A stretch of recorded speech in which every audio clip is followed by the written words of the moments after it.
"If you pull that trigger," the man said, his voice steady as stone, "you'll have to kill me first, because I'm not moving." The gun was pressed directly against his chest. 40 men stood frozen behind him. His bride screamed his name, and a small-town deputy realized, too late, that he had just made the worst mistake of his life. What happened next in that California desert didn't just save a wedding. It exposed a truth that brought an entire town to its knees. If this story moves you, subscribe and drop your city in the comments. I want to see how far this reaches. The morning of the wedding, Cameron Whitmore woke up before the sun, not because he was nervous, not because he was afraid. He woke up early because he always woke up early. 30 years of discipline had burned that habit into his bones so deep that no amount of happiness could dissolve it. He lay still for a moment in the quiet of the rented motel room, staring at the ceiling, listening to the desert breathe outside the thin walls. Somewhere in the next room, he could hear his brothers moving. Boots on tile, the low murmur of men who'd learned to speak softly in the hours before dawn. I didn't call himself Cameron much anymore. Most people who loved him called him Deacon. Most people who feared him didn't call him anything at all. They just stepped aside when they saw the cut coming. But today, for one day, he was going to be Cameron again. Because today, he was getting married. He sat up slowly, ran both hands over his face, and looked at the suit hanging on the back of the door, not a tuxedo. Deacon Whitmore wasn't the type of man who wore a tuxedo. But Madison had picked out something for him. Dark pants, a white shirt, and he has Hell's Angels cut cleaned and pressed so carefully that it looked almost ceremonial. She told him the night before, her voice soft and laughing at the same time, "You're not going to a board meeting, Deacon. You're going to our wedding. Wear what makes you you." He smiled thinking about it. That was Madison. That had always been Madison. He reached down and scratched behind Ranger's ears. The old shepherd was awake too, watching him with those steady, patient eyes. One ear up, one ear slightly bent, the way it always was since a truck had clipped him on a highway in Nevada 6 years ago. 3 legs now, moving slower than he used to, but still watching, still faithful. "Big day, boy," Deacon said quietly. Ranger thumped his tail once against the floor. Outside, the desert property looked the way it always looked at dawn, vast and open and honest. There were no trees to hide behind out here. No buildings crowding the sky. Just land and light and the kind of silence that made a man hear his own thoughts, whether he wanted to or not. The club had arrived 2 days early to build everything themselves. That was important to understand.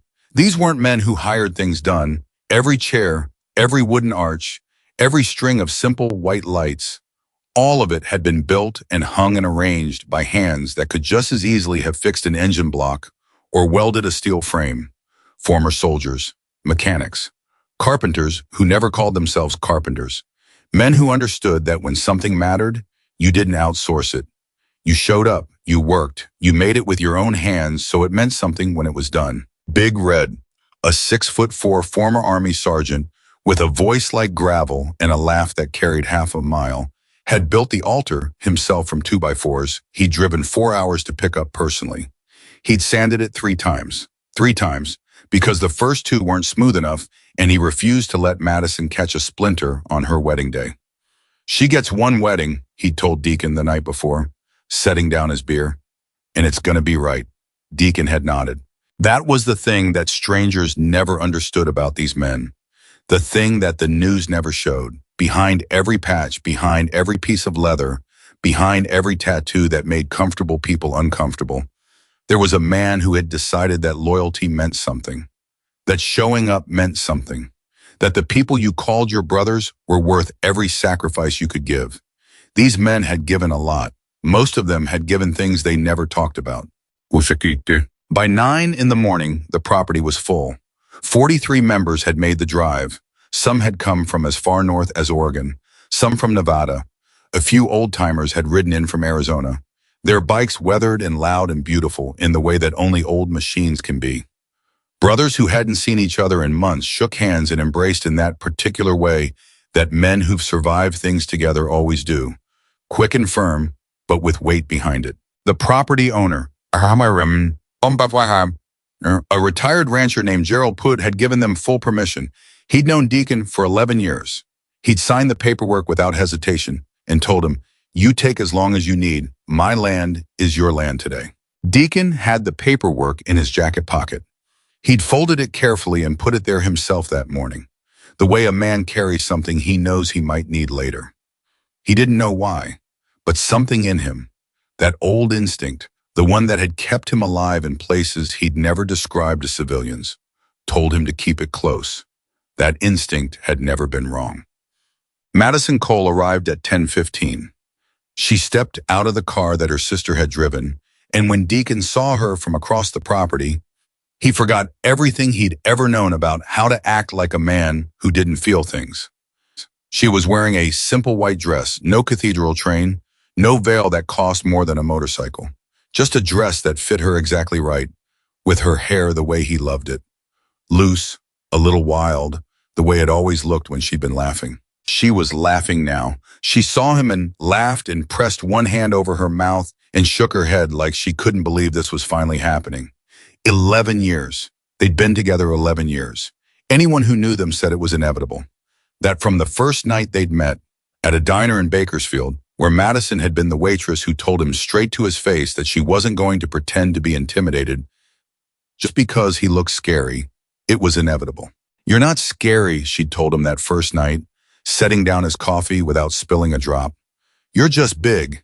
He'd come back the next night, and the night after that. Now here she was, walking toward the altar his brothers had built, walking toward him, and for a moment, just a moment, the whole world was exactly what it was supposed to be. The ceremony was supposed to start at 11. It started at 11. Preacher Walsh, an older man who'd ridden with the club 20 years ago before finding God and becoming actually ordained, stood behind the altar and looked out at the assembled brothers with the particular combination of peace and authority that only men of certain age can manage. He'd performed 3 weddings in his life. He'd told Deacon the night before that this one was the one he'd been waiting for.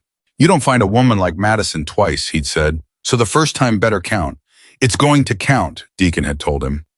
Ranger sat at Deacon's side. Someone had tied a small white ribbon around his neck, which he tolerated with the dignity of a dog who understands that some things must be endured. Preacher Walsh opened his book and looked at Deacon. He looked at Madison. He took a breath, and then he heard the sound of tires on gravel. Everyone heard it, that particular crunch, slow, deliberate, official, that carries a different weight than ordinary traffic. 2 vehicles, moving carefully, stopping just beyond the property line where the gravel met the road. The road. Nobody moved. Nobody spoke. But every man there felt it, that old warning signal firing somewhere behind the sternum. That animal instinct that said, something just changed. Deacon turned. 2 sheriff's department vehicles sat parked on the edge of the road. 2 deputies stepped out. One was tall, mid-40s, with the walk of a man who had decided before he even arrived that he already knew everything he needed to know.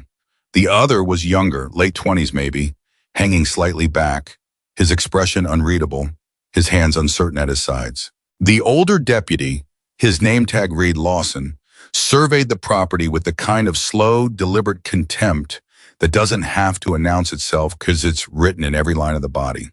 His eyes moved across the chairs, across the altar, across the 43 men in leather cuts standing in the California sun, and landed on Deacon. He started walking toward him. Not because anyone had called, not because there was a complaint, not because anything had happened, because he had seen a gathering of Hell's Angels from the road, and he had decided, in the way that certain men decide things, immediately and completely, without the interference of information, that this was a problem that required his authority. "All right," Lawson said, stopping 10 feet from Deacon. "What's going on here?" His voice had that particular flatness to it, not a question, a command wrapped in the shape of a question. Deacon looked at him for a moment, not sizing him up, not deciding anything, just looking the way a man looks at something he's been patient with before and is prepared to be patient with again. "We're having a wedding," Deacon said. Lawson looked past him, at the altar, at the chairs, at Madison standing in her white dress with her hand in her sister's. "Uh-huh," Lawson said. "And you have permission to be on this property?" "We do," Deacon said. He reached into his jacket and produced the folded paperwork. slowly, carefully, the way a man moves when he's demonstrating that there's nothing to be afraid of. Gerald Puett is the owner. Here's the written authorization. Lawson looked at the paperwork. He didn't take it. Mr. Puett know who he was giving permission to? He knows me personally, Deacon said. 11 years. Lawson nodded slowly, the way men nod when they've already made up their minds and are just performing the ritual of appearing to consider information. He looked around at the assembled club members. Some of the younger men were watching Lawson with expressions that contained very controlled amounts of very dangerous things. The older men, the veterans, the ones who'd been in real situations, kept their faces neutral. Waiting for Deacon. Here's the problem, Lawson said, his voice dropping half a register to achieve the effect of authority. I've got a gathering of known associates of a criminal organization on a residential property adjacent to a public road. That's a public safety concern. You understand what I'm saying? I understand what you're saying, Deacon said, and I'm telling you it's not accurate. We have authorization. We have no criminal activity occurring. We have a wedding ceremony that was in progress before you arrived, and I'd like to finish it. Something happened in Lawson's face. Just a flicker. Something that wasn't quite anger yet, but was moving in that direction. That particular irritation that certain men feel when the person in front of them refuses to behave in the way they've already decided that person should behave. Step over here with me, Lawson said. Sir, the younger deputy said from behind him. Quiet, barely audible. Sir, maybe we should... Evan, Lawson said the name like a door being closed. The younger man stopped talking. Deacon stepped forward, not submissively, not aggressively, just forward, meeting the situation the way he always met situations, by walking directly into them. What I'd like to know, Lawson said quieter now, and somehow more dangerous for it, is why 40 Hell's Angels are assembled in the middle of the desert on a Wednesday morning. I told you, Deacon said. Wedding. Your wedding. My wedding. To her. Lawson glanced toward Madison without actually looking at her, the way certain men dismiss things they don't want to acknowledge. To her, Deacon confirmed. She know who she's marrying? The desert went absolutely still. It was the kind of silence that happens when something has been said that cannot be unsaid. Not loud, not violent, just final. A line drawn in the sand with a single question. Behind Deacon, he felt the shift before he heard anything. The collective intake. The hands that moved imperceptibly differently. 43 men who knew how to read a room, and every single one of them had just read this one the same way. Big Red made a sound in the back of his throat that wasn't a word, but communicated something that words would have been inadequate to contain. Deacon said nothing for 3 full seconds. Then, she knows exactly who she's marrying. His voice hadn't changed, not a single degree warmer, not a single degree colder, just the same, steady. The voice of a man who had decided a long time ago that he would not become the thing that people with limited imaginations expected him to become. Lawson smiled. It wasn't a pleasant expression. Here's what's going to happen, he said. You're going to wrap this up. You're going to clear the property. And you're going to move along before this becomes something official. That was the first moment, the moment when the whole thing balanced on the edge of a blade, because Deacon Whitmore had been in that position before. Not with a wedding at stake, not with Madison in a white dress 20 yards behind him, but in that position, that specific position where the person in front of you is wrong, is being cruel, is exercising power in the worst possible way, and is counting on the fact that you'll confirm every ugly story they've ever told about you by responding with exactly the violence they're expecting. He'd been there before. He knew what happened when men like him gave men like Lawson exactly what Lawson was looking for. He knew what it cost. So he breathed, slowly, let the breath out through his nose, and looked at Deputy Lawson with eyes that had seen considerably more than the deputy had likely encountered in his entire career, and said, Deputy, I'm asking you to reconsider. This is a private event on private property with proper authorization. Nobody here is breaking any law. I'm asking you to let us finish what we started. I already told you what's happening. Then I'm asking you again. Something about the repetition, the absolute refusal to escalate, the calm asking twice in the face of contempt, seemed to aggravate Lawson more than any threat would have. He took a step forward, You deaf, or are you just stupid? The younger deputy, Evan Brooks, said, Sir, then I swear to God, I just think maybe we should stand down. Lawson stepped past Deacon. He walked to the nearest row of chairs, the ones Big Red had spent 2 days building and arranging. He grabbed the back of the first one, a chair that Red had sanded 3 times so Madison wouldn't catch a splinter, and shoved it sideways. It hit the chair next to it. That one fell. Nobody breathed. Lawson kept walking. He went to the table where the small meal was laid out. Food that members' wives and girlfriends had spent the previous day cooking. He put his hand on the edge of it. Hey, Madison's voice. Clear, controlled, but with something in it that was absolutely not controlled. Hey, that is our food. You do not touch that. Lawson looked at her for the first time. Ma'am, you need to step back. I am the bride, Madison said. Her voice had moved into that particular register that certain women find when they are beyond ordinary anger and have arrived somewhere entirely more dangerous. This is my wedding, and you have no right. Ma'am, step back. Madison, Deacon's voice, quiet, steady, not asking her to be silent, asking her to trust him. Madison, she looked at him. Something passed between them in that look that couldn't have been spoken. She pressed her lips together. She stayed where she was, but she stopped. Evan Brooks had moved to Deacon's side almost without meaning to. He wasn't sure when he'd done it. One moment he'd been standing behind Lawson where he was supposed to be, and the next he was standing beside the biker in the desert, watching his partner walk through a wedding like he owned it, and feeling something in his chest that he couldn't quite identify but that bore a strong resemblance to shame. He looked at Deacon. Deacon was watching Lawson. His face gave nothing away, but his hands were open at his sides, palms slightly forward, fingers loose. Not a fighting stance, the exact opposite of a fighting stance. A man demonstrating, in every physical way available to him, that he was choosing not to be what the situation was trying to make him. I need to ask you something, Evan said quietly, barely above a whisper.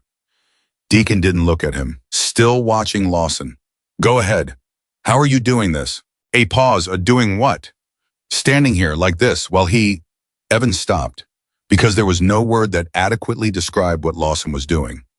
Deacon was quiet for a moment, then, because if I don't, the story people tell later isn't about what he did. It's about what I did. Evan thought about that. He thought about it for a long time.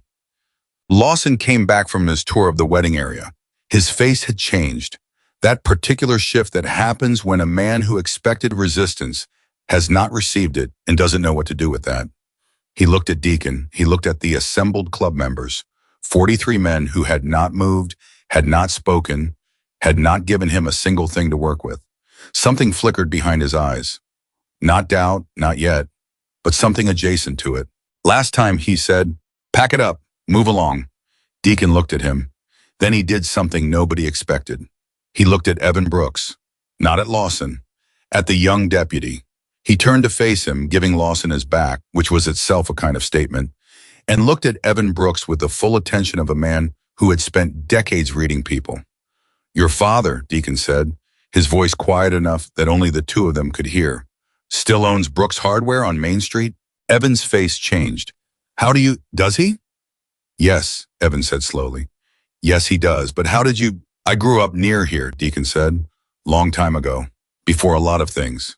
He paused. Before I was what I am now. Evan stared at him. Call your sheriff, Deacon said. Before this goes any further, call him and tell him my name. Your name, Cameron Whitmore. The younger deputy's expression became complicated in ways that faces aren't usually asked to be. Uncertain, troubled, like a man standing on something he expected to be solid that has started to feel less solid than he'd like. Why, Evan said. Why would the sheriff? Call him, Deacon said simply. That's all I'm asking. Before anyone makes a decision they can't take back, call him. Lawson had heard enough of this. He stepped between them, shouldering past Deacon with the force of a man who has stopped pretending at procedural formality. He got close, too close, the way certain men get close when they have run out of other tools, and dropped his voice to something that was meant to be threatening. You think you're special, he said. You think I don't know what you are? Deacon met his eyes. Tell me what I am, son. You're a criminal wearing a costume, Lawson said, and you're standing on the wrong side of my patience. Deputy, Deacon's voice didn't waver. With respect, I am a man who served this country. I am a man who has built a community. I am a man trying to marry the woman he loves on a piece of property he has legal authorization to use. That is what I am, and I'd like you to think very carefully before you decide what happens next. Lawson stared at him. Something was happening behind his eyes. Some internal argument, some calculation, some part of him that was still, however, buried, a person with judgment rather than just a weapon with a badge. But it lost. Whatever part of him might have stepped back, it lost. He turned. He walked toward his patrol vehicle.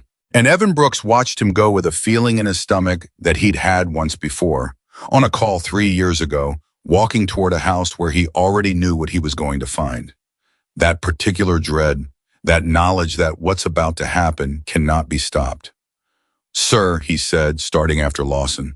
Sir, wait, I really think we should... He stopped, because Lawson had reached into the vehicle, and it wasn't for his radio. The wedding went silent. 43 men who had survived wars, who had buried brothers, who had ridden through every kind of darkness the road could offer. All of them saw it at the same time. All of them understood it at the same time. And all of them looked at the same person. Deacon. Madison said his name. Just that. One word. Not a scream yet. Not yet. But the beginning of one. The shape of one. Deacon. He heard her. He heard everything. He heard the sound of Big Red's breath changing behind him. He heard the desert wind, which had been blowing gently all morning and was now absurdly, peacefully, still blowing gently. He heard Ranger make a small sound. He heard Evan Brooks say something that wasn't quite a word. He heard all of it, and then he started walking toward the gun. Not running, walking, step by step, the way he had walked toward every dangerous thing in his life. Not because he didn't understand the danger, but because he understood it better than anyone else present and knew that the only way through it was through it. Lawson raised the weapon. Don't, he said. Don't you take another step. Deacon took another step. I am telling you to stop. Another step. I will. Deacon stopped when the weapon was close enough to touch. He stood there in his white shirt and his cut, with Ranger's white ribbon still somewhere behind him and Madison's voice somewhere behind that. And he looked at Richard Lawson, really looked at him the way almost nobody had looked at Richard Lawson in a very long time. And he said, if you think this ends with you hurting my brothers, you'll have to go through me first. His voice was absolutely calm, not because he wasn't afraid, but because there is a thing beyond fear that certain people find when the stakes are high enough and the decision is clear enough and they have already made their peace with whatever comes next. Lawson's gun hand trembled. Just slightly. Just enough.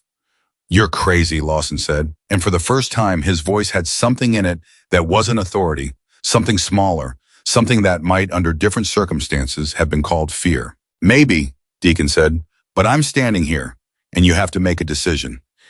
Evan Brooks was already at the radio. His hands were shaking. He would remember that later. The shaking.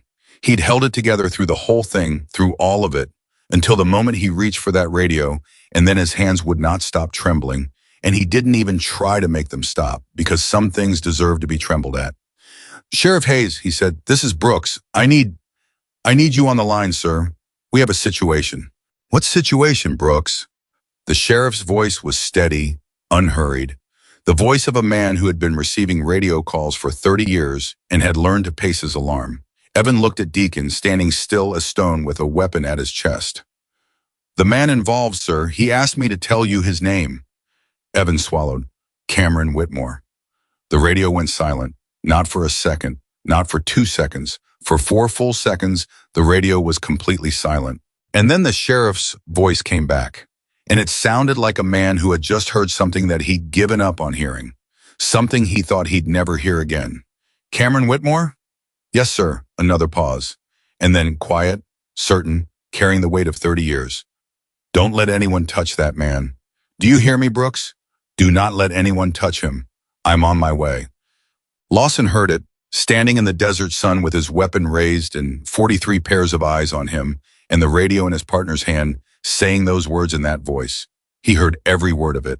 And the gun came down, not dramatically, not with some Hollywood motion. It just lowered, degree by degree, until it was at his side, until it was no longer between him and the man in the white shirt who hadn't moved. Deacon reached out slowly, carefully, with both hands visible and both movements telegraphed so that there was no ambiguity in anything he did. He took the weapon from Lawson's hand, and Lawson let him.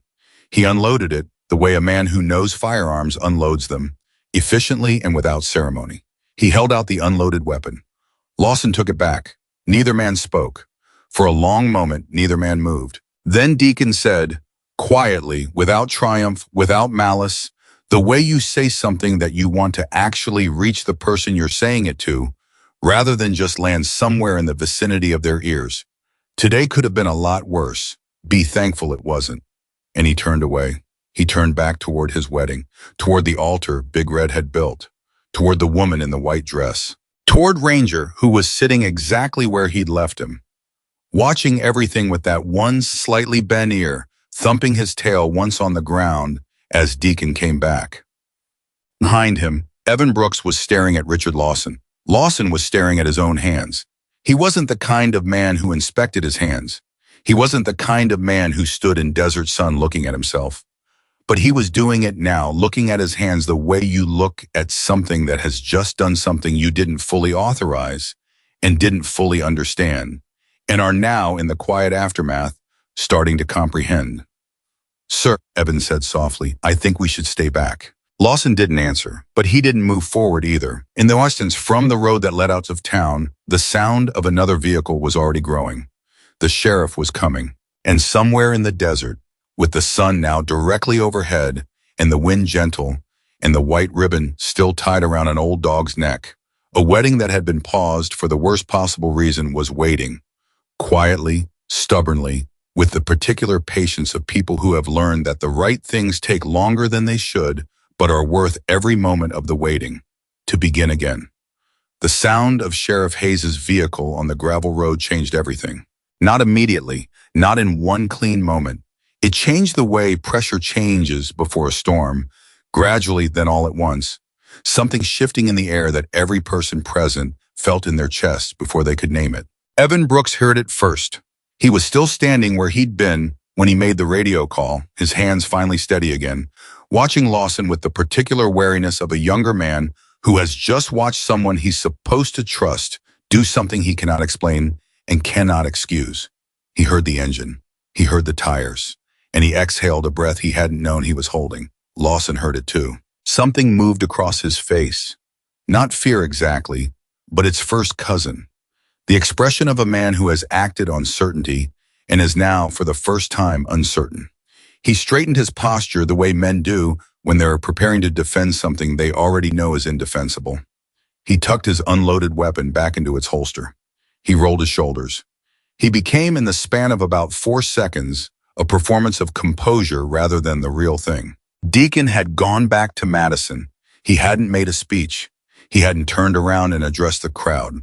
He'd simply walked back through the scattered chairs, through the ones Lawson had knocked over, which 2 of his brothers had already quietly set right, and he'd gone to her. He'd taken both of her hands in his, and she'd looked at him the way she always looked at him when things had been terrible, and were now maybe going to be okay. And she'd said very quietly, "Are you hurt?" "No," he said. "Are you sure?" "I'm sure. Because I need you to be absolutely sure, Deacon, because I am not doing this wedding with a man who has been..." She stopped. Her voice had fractured slightly at the edge. She pressed her lips together and collected herself and tried again. "Are you completely sure?" "Completely," he said. She held his gaze for a long moment. Then she nodded once, with the decisiveness of a woman who has decided that the situation has taken enough of her day and it will not take any more of it. "Good," she said. "Then, let's finish this." Big Red, who had been standing approximately 4 feet behind Deacon's right shoulder for the past 15 minutes in the way that large, loyal men position themselves near people they love when danger is present, made a sound that was mostly exhale and partly something else. He put one enormous hand briefly on Deacon's shoulder. 1 second, no more, and then stepped back. "Preacher's still at the altar," Red said. "Been standing there this whole time. Didn't move an inch." Deacon looked toward the altar. Preacher Walsh was indeed still at his position behind the 2x4 structure, his book open in his hands. His expression, the unrattled calm of a man who has long ago made peace with the fact that the world is disorderly and that the appropriate response to that disorder is patience. When he caught Deacon's eye, he simply raised his eyebrows slightly as if to say, "Whenever you're ready." Deacon almost smiled. Almost. Because that was when Sheriff Daniel Hayes stepped out of his vehicle. He was a big man, not as big as Red, but substantial, with the kind of build that comes from physical work rather than a gym. Late 50s, gray at the temples, with a face that had absorbed a significant amount of weather and experience, and worn both with something that looked like honesty. He wore his uniform the way men wear things they've stopped thinking about, easily, without performance. He took off his hat as he stepped out of the vehicle. He looked across the property. He looked at the altar, at the assembled club members, at Madison in her white dress, at Evan Brooks standing awkward and pale near the patrol vehicles, at Richard Lawson, who was attempting to look like a man who had been doing exactly the right thing. And then he looked at Deacon. He looked at Deacon the way you look at someone you once thought you would never see again. He started walking, not toward Lawson, not toward Evan, straight toward Deacon. And behind him, Lawson's composure cracked down the middle. "Sheriff," he called out, moving to intercept. "Sir, I can explain the situation. We had what appeared to be an unlawful gathering of—" "Richard," Hayes said it without turning around or stopping walking. "Sir, the activity on the property raised a public safety concern, and I determined that—" "Richard," still walking, "stop talking." Lawson stopped talking. Hayes kept walking until he was standing in front of Deacon Whitmore. He was close, closer than strangers stand. He looked at him for a moment, a full moment, long enough that people watching felt the weight of it without knowing its source.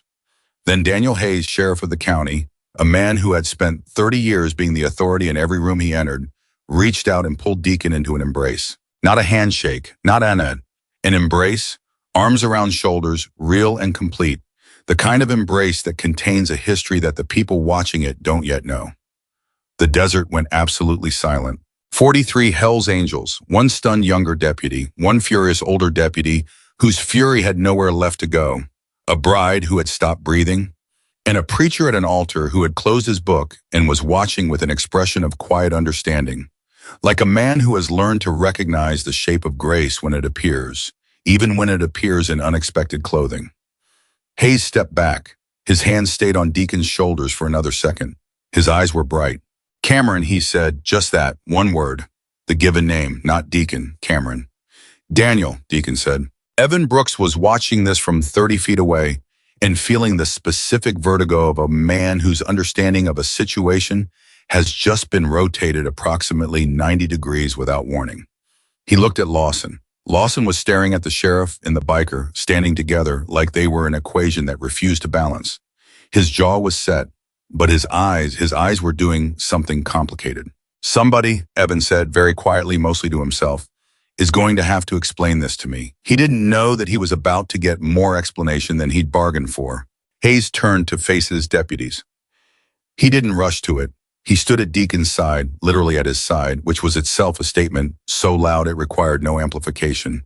And he looked at Richard Lawson with the expression of a man who has been doing a job for 3 decades and understands, in his bones, the difference between law enforcement and the abuse of its cosmetic authority.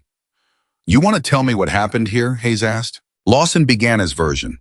It was organized and detailed and contained, at its surface, all the correct procedural language. Public safety concern, known criminal organization, failure to comply, escalation requiring defensive response. It had the architecture of a legitimate account. It was built on sand, and everyone present knew it, and Lawson knew it too. But the language was all there, arranged carefully, like furniture placed to cover damage in a floor. Hayes listened to all of it. He didn't interrupt. He didn't challenge. He just listened with his arms crossed and his eyes steady until Lawson was done. "That it?" Hayes said. "That's the situation as I assessed it, sir." Hayes was quiet for a moment. He looked at Evan. "Brooks, anything to add?" Evan hesitated. That hesitation lasted probably 2 seconds. In those 2 seconds, Lawson cut a look at him that contained an entire silent argument, a warning, a plea, a command, all compressed into a glance. And Evan felt it. He felt the weight of it, the professional gravity of it, the implication of what it meant to contradict a senior officer, the implied cost of honesty in a system that often rewards its absence. He thought about Deacon standing with a gun at his chest. I thought about his own hands on the radio, shaking. "Sir," Evan said, "I would describe what happened differently." The look on Lawson's face could have stripped paint. "Go ahead," Hayes said. And Evan told him, not everything, not yet, but enough. The chairs, the food, the way Lawson had moved through the property, the way he had spoken to Madison, the weapon, Deacon walking toward it, the words Deacon had said when the gun was at his chest. All of it, quietly, carefully, and completely. When he finished, the desert was very still. Hayes looked at Lawson for a long moment. Lawson met his gaze for about 3 seconds before he looked away, which was, in its own way, a complete answer to every remaining question. "Richard," Hayes said, "I want you to go sit in your vehicle." "Sir, I don't think..." "That wasn't a request. Go sit in your vehicle. I'll come talk to you shortly." Lawson stood still for one more second, the last stand of a man who has run out of positions to stand on. And then he turned and walked back toward the patrol car. Every step had the mechanical quality of controlled humiliation. Nobody watched him go. Out of a kind of mercy that he hadn't offered to anyone else that day, nobody watched him go. Hayes turned back to Deacon. "I owe you an apology on behalf of this department," he said. "You don't," Deacon said. "You weren't here." "My department was here. Same thing." Deacon looked at him steadily. "Daniel, I've been apologized to by men who meant it and by men who were covering themselves. You don't need to be either right now. I know which one you'd be, and I'm telling you it's not necessary."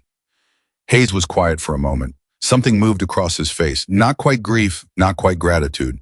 Something that lives between the two of those things and doesn't have a common name. "You should have come back sooner," he said. "I know. People around here, they forgot, or they never knew. They see the jacket and they..." He stopped, started again. "They don't know what I know." "Most people don't know what you know," Deacon said. "That's all right. Most people don't need to." Big Red had drifted closer during this exchange, as he tended to drift closer whenever conversations about Deacon's past emerged. Not to interfere, but with the protective instinct of a man who has watched someone he loves be misunderstood enough times that proximity feels like the only available comfort. He looked at Hayes with an expression that was cautious but not hostile. "You're the sheriff he mentioned," Red said. "The one from before." "From before," Hayes confirmed. He looked at Red, then back at Deacon. "How many of them know?" "Some," Deacon said, "not all." "Think they'd want to?" Deacon considered that for a moment. He looked back at his assembled brothers, at the men who had stood still in the desert while a deputy knocked over their chairs and insulted their family and raised a weapon at their leader. At the men who had trusted him enough to do nothing when every instinct they had was screaming the opposite. "Yeah," he said, "I think they would."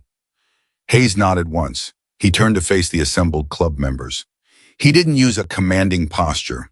He didn't perform authority. He just stood there, an ordinary man with a complicated story, and he began to tell it.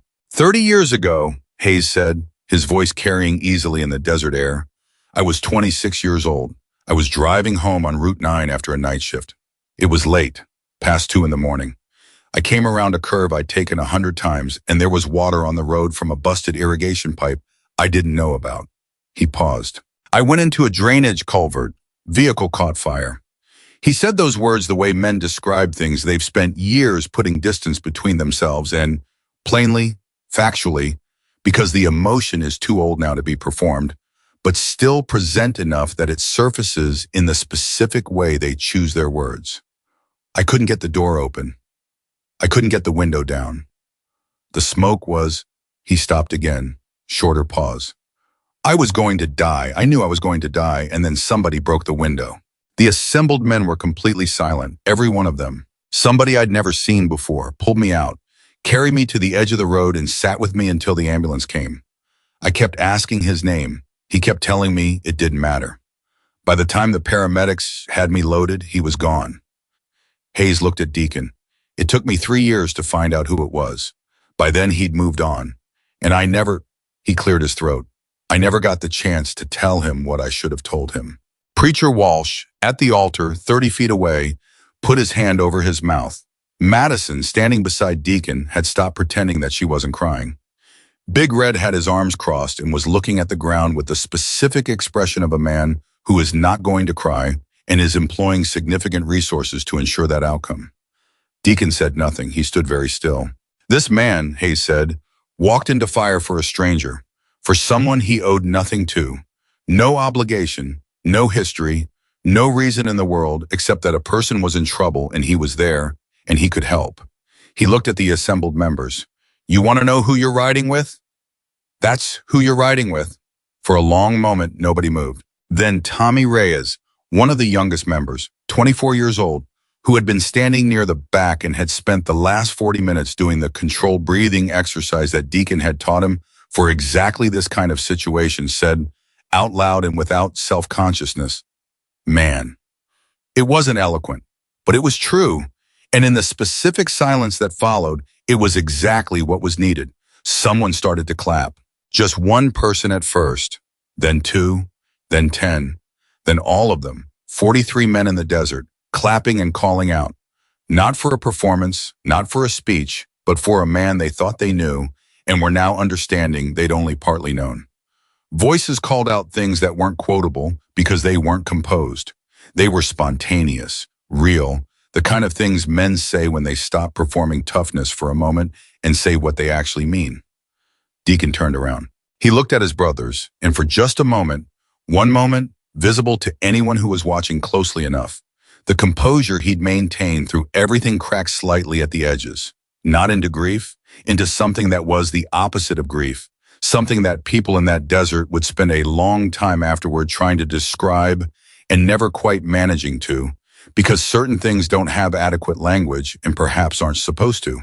He cleared his throat. You going to stay for the wedding? He asked Hayes.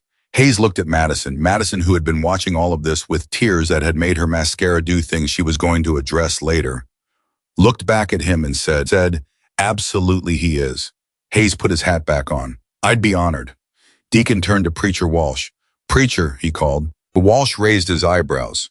Finally, he said in a tone of entirely theatrical exasperation that drew genuine laughter from men who had not been laughing 5 minutes ago. I have been standing at this altar for 45 minutes. My knees are not what they were. Can we please, at long last, conduct a wedding? More laughter, real laughter, the released, borderline helpless kind that comes out of people who have been through something and are now, unexpectedly, on the other side of it. Big Red was already picking up chairs and resetting them with the urgency of a man who has somewhere urgent to be and is 15 minutes behind schedule. He was speaking quietly and rapidly to the members nearest him, and they were moving with the coordinated efficiency of people who have learned to do things together without requiring a lot of instruction. Within 6 minutes, the wedding area was back in order. Within 7, the chairs were set. Within 8, the music started. It came from a portable speaker that one of the members had propped against a wooden post, playing something that Madison had chosen and that Deacon had not been permitted to hear in advance. It wasn't a traditional wedding march. It was something older, a song that had been written before most of the people present were born, with a melody that moved in the particular way of things that are simple and true and don't need to be complicated. Evan Brooks, still standing near his patrol vehicle, realized after a moment that he was listening to it, that he had stopped thinking about procedure and documentation and Lawson's report that was going to require his signature and had just stopped and was listening. He looked at Lawson sitting in the passenger seat of the patrol car, staring through the windshield at the wedding that was resuming without him. Evan thought about what Deacon had said to him. Because if I don't, the story people tell later isn't about what he did. It's about what I did. He thought about that for a long time. I thought about the version of today that Lawson had been constructing in his narration. Organized, procedural, technically coherent, and completely disconnected from the thing that had actually happened. He thought about how easy it would be to sign a report that described today in those terms. How easy and how wrong. How wrong in the specific way that small wrongnesses accumulate over years into something larger and more permanent than any single act. I thought about a young deputy making a career out of small wrongnesses. He thought about what that career looked like 30 years from now. And he thought about a man walking into fire for a stranger at 2 in the morning because a person was in trouble and he was there. He walked to the patrol car. He opened the door. He sat in the driver's seat and looked at Lawson. Lawson didn't look at him. The report, Evan said carefully. I'll need to be honest about what happened, what I observed, what I saw. He paused. I think you know that. Lawson's jaw tightened. I think, Evan continued, that whatever gets written down today is going to follow both of us for a long time, and I'd rather it be accurate. Silence. He walked toward this gun, Richard. Evan's voice was quiet but not soft. He walked toward your gun to protect his people, and he handed it back to you. He didn't have to do either of those things. Lawson was still staring through the windshield. His expression had changed repeatedly in the past 15 minutes. Through anger, through defiance, through the hard shell of justification. And now it had arrived somewhere new, somewhere quieter and less defended. The particular place a face arrives when the person wearing it has run out of stories to tell itself. I know what I saw, Lawson said. His voice was different now, quieter, smaller in some way that had nothing to do with volume. I know what kind of... He stopped. He stopped because the sentence he'd started required him to say something he was no longer sure he believed. I spent 22 years knowing what these men are. What are they? Evan asked. Lawson didn't answer. In the distance, from the wedding area, Preacher Walsh's voice carried on the desert air, clear and measured and warm, reading words that had been read at weddings for generations, unchanged by circumstance, unchanged by the peculiar day that had preceded them. Deacon was standing at the altar. Madison was standing beside him. Ranger was sitting at Deacon's feet, the white ribbon still around his neck, the one slightly bent ear giving him a perpetual air of alert amusement. Hayes was sitting in the front row where family sits, between two old Hells Angels members who had shifted without discussion to make room for him, with the natural ease of people who understand that family is a thing you earn rather than a category you're automatically assigned to. Preacher Walsh looked at Deacon. Do you, Cameron Whitmore, he said, take this woman, this extraordinarily patient woman who has waited 11 years and survived a significant additional complication this morning, to be your wife? Deacon looked at Matt. He didn't say anything for a moment, not because he was hesitating, because some moments deserve more than the minimum they require. Some moments deserve to be inhabited completely before you move through them. I do, he said. Walsh looked at Madison. And do you, Madison Cole, take this man, this extraordinarily stubborn man who apparently cannot have a simple outdoor ceremony without it becoming an entire situation. Preacher, Madison's voice was laughing and crying at the same time. To be your husband? I do, she said, and then added, with the particular combination of love and exasperation that characterized most of what she felt for Deacon Whitmore. God help me, I absolutely do. The desert erupted. Not in the controlled, polite way that wedding audiences respond, in the full, unrestrained way of people who have been through something together and arrived somewhere worth celebrating. Someone fired 2 shots into the air from a rifle, which Walsh had specifically asked them not to do, and which 2 members apologized for immediately, and which somehow made the moment more itself rather than less. Ranger barked once, sharp and clear, then thumped his tail. Deacon kissed Madison. And in the patrol car 30 yards away, Richard Lawson heard all of it. He heard the voices. He heard the celebration. He heard the life happening on the other side of a windshield. He could look through but not pass through, not today, not after today. He put his hands in his lap. He looked at them the way he'd looked at them earlier, that inspection that wasn't like him, that confrontation with the tools of his own actions. His hands which had reached for something they shouldn't have reached for. His hands which had been given back something they hadn't deserved to have returned. Evan watched him. I didn't say anything. There was nothing left to say. Some understandings can only arrive through silence. Some reckonings can only complete themselves without assistance. He waited and he watched, and he let whatever was happening in Richard Lawson happen without interruption. After a long time, Lawson said, "How did he do that?" "Do what?" Evan asked. "Walk toward me." Lawson's voice was almost a whisper. How did he walk toward that? Evan thought about it. He thought about what Deacon had told him, standing still in the desert with his hands open. Because he'd already decided, Evan said slowly, what kind of man he was. Lawson was quiet. Before you even got here, Evan continued, before any of this, he'd already decided. So when it got hard, he didn't have to figure out who he was going to be. He already knew. Outside, the celebration continued. Inside the patrol car, 2 deputies sat with the particular weight of men who are accounting for something. One accounting for a decision already made and lived by, the other beginning the longer, harder accounting that comes after you've seen clearly, for the first time, the gap between who you thought you were and who you actually were. The food was being served. Someone had set the table back up, not just set it back, but straightened every cloth and repositioned every dish with care that bordered on ceremony.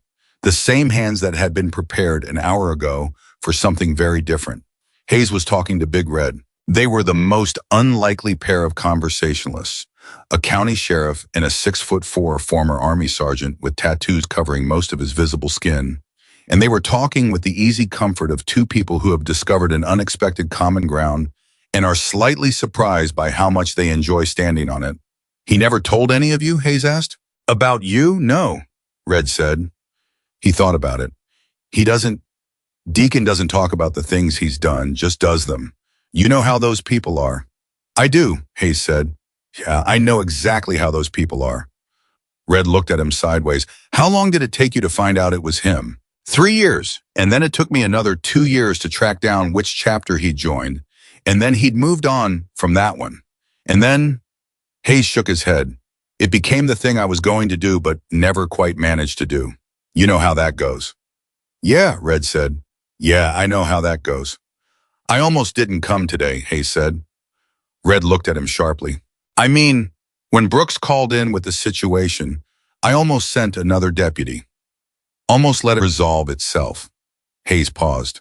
And then I heard the name. Red was quiet for a moment. Good thing you listened, he said. Good thing, Hayes agreed. Across the property, Deacon and Madison were moving through their people.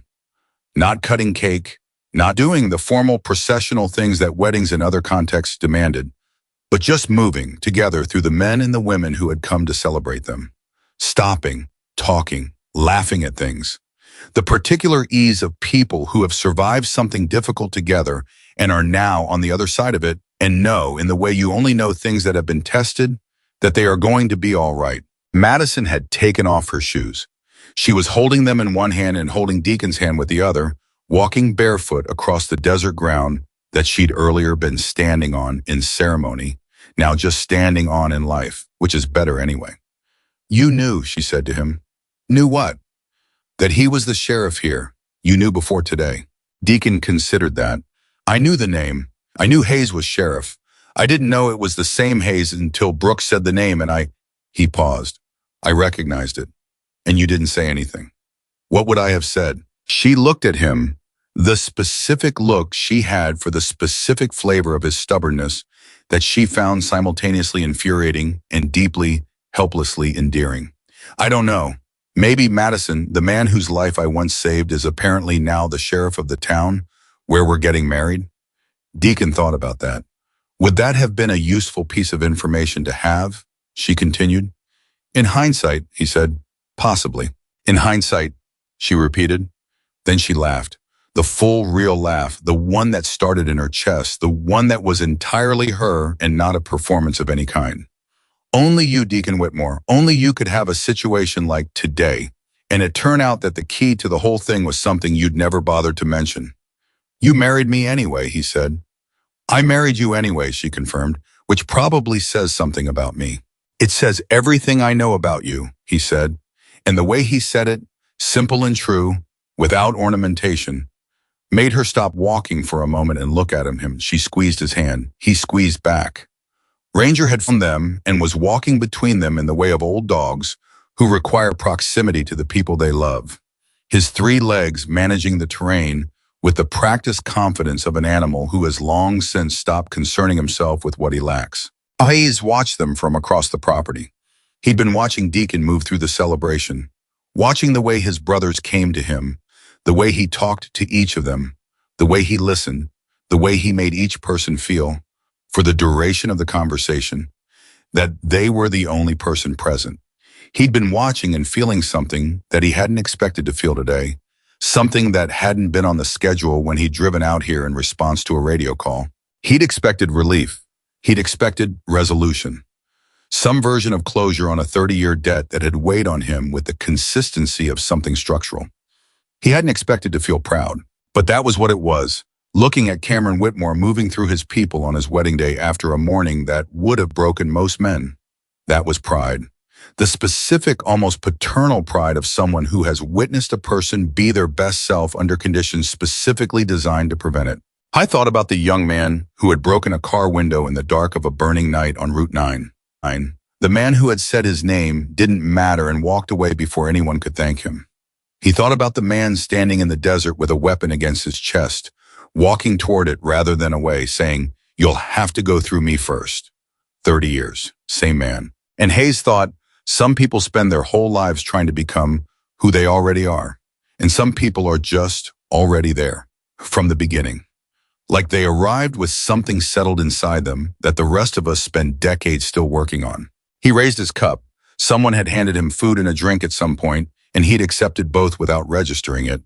And he said to nobody in particular, or perhaps to the desert, or perhaps to the memory of a burning night 30 years past that had ended differently than it could have, "Thank you." No one heard him. That was all right. It wasn't for anyone to hear. Across the property, Deputy Evan Brooks was walking toward the wedding area. He'd left his jacket in the patrol car. He'd left his radio on the seat. He was just a young man in a uniform shirt, walking toward a celebration he hadn't been invited to, but toward which he was being drawn by something he couldn't name, something that had to do with the accumulation of the last 2 hours and what they'd shown him about what he wanted his life to contain. He stopped at the edge of the gathering. He wasn't sure he should cross into it. Big Red appeared beside him. He looked down at the younger man, significantly down, given the height differential, and studied him for a moment with a particular assessment of someone who has learned to read people quickly, because slow reading has historically had consequences. "You the one who made the call?" Red asked. "Yes," Evan said. Red nodded, looked out at the gathering. "Good call," he said. "I should have made it sooner," Evan said. "Yeah," Red agreed without softening it. "You should have, again." He paused. "But you made it." Evan looked at him, at the enormous man with the forearms the size of most people's calves and the expression of someone who has decided in the past few minutes how they feel about this particular young deputy and has arrived at a verdict that is cautiously, conditionally, approximately positive. "Come get some food," Red said. It wasn't an elaborate invitation, but Evan followed him. Across the desert property that an old rancher named Gerald Pewitt had lent to a community that had built something there, with their own hands, the celebration continued. The food was eaten. The stories were told. Not the story of today. Not yet, because some things need to settle before they become stories. But the older stories, the ones that bind people together, the ones about who they'd been and what they'd survived and how they'd found each other in the particular way that people find each other when they've stopped looking for comfortable and started looking for real. Deacon danced with Madison to no music in particular, just the sound of the desert and the voices of his brothers, and the distant sound of a road that led somewhere and also led back here to this place, to this moment. Ranger watched them. The white ribbon was still around his neck. He thumped his tail. The celebration had been going for 2 hours when Richard Lawson finally got out of the patrol car. Nobody saw him do it, or rather, several people saw him do it, because 43 Hells Angels veterans tend to maintain situational awareness even at a wedding reception, even after food and laughter, in the particular loosening that comes from surviving a morning like this one. But nobody acknowledged it. Nobody pointed. Nobody stopped what they were doing to track his movement.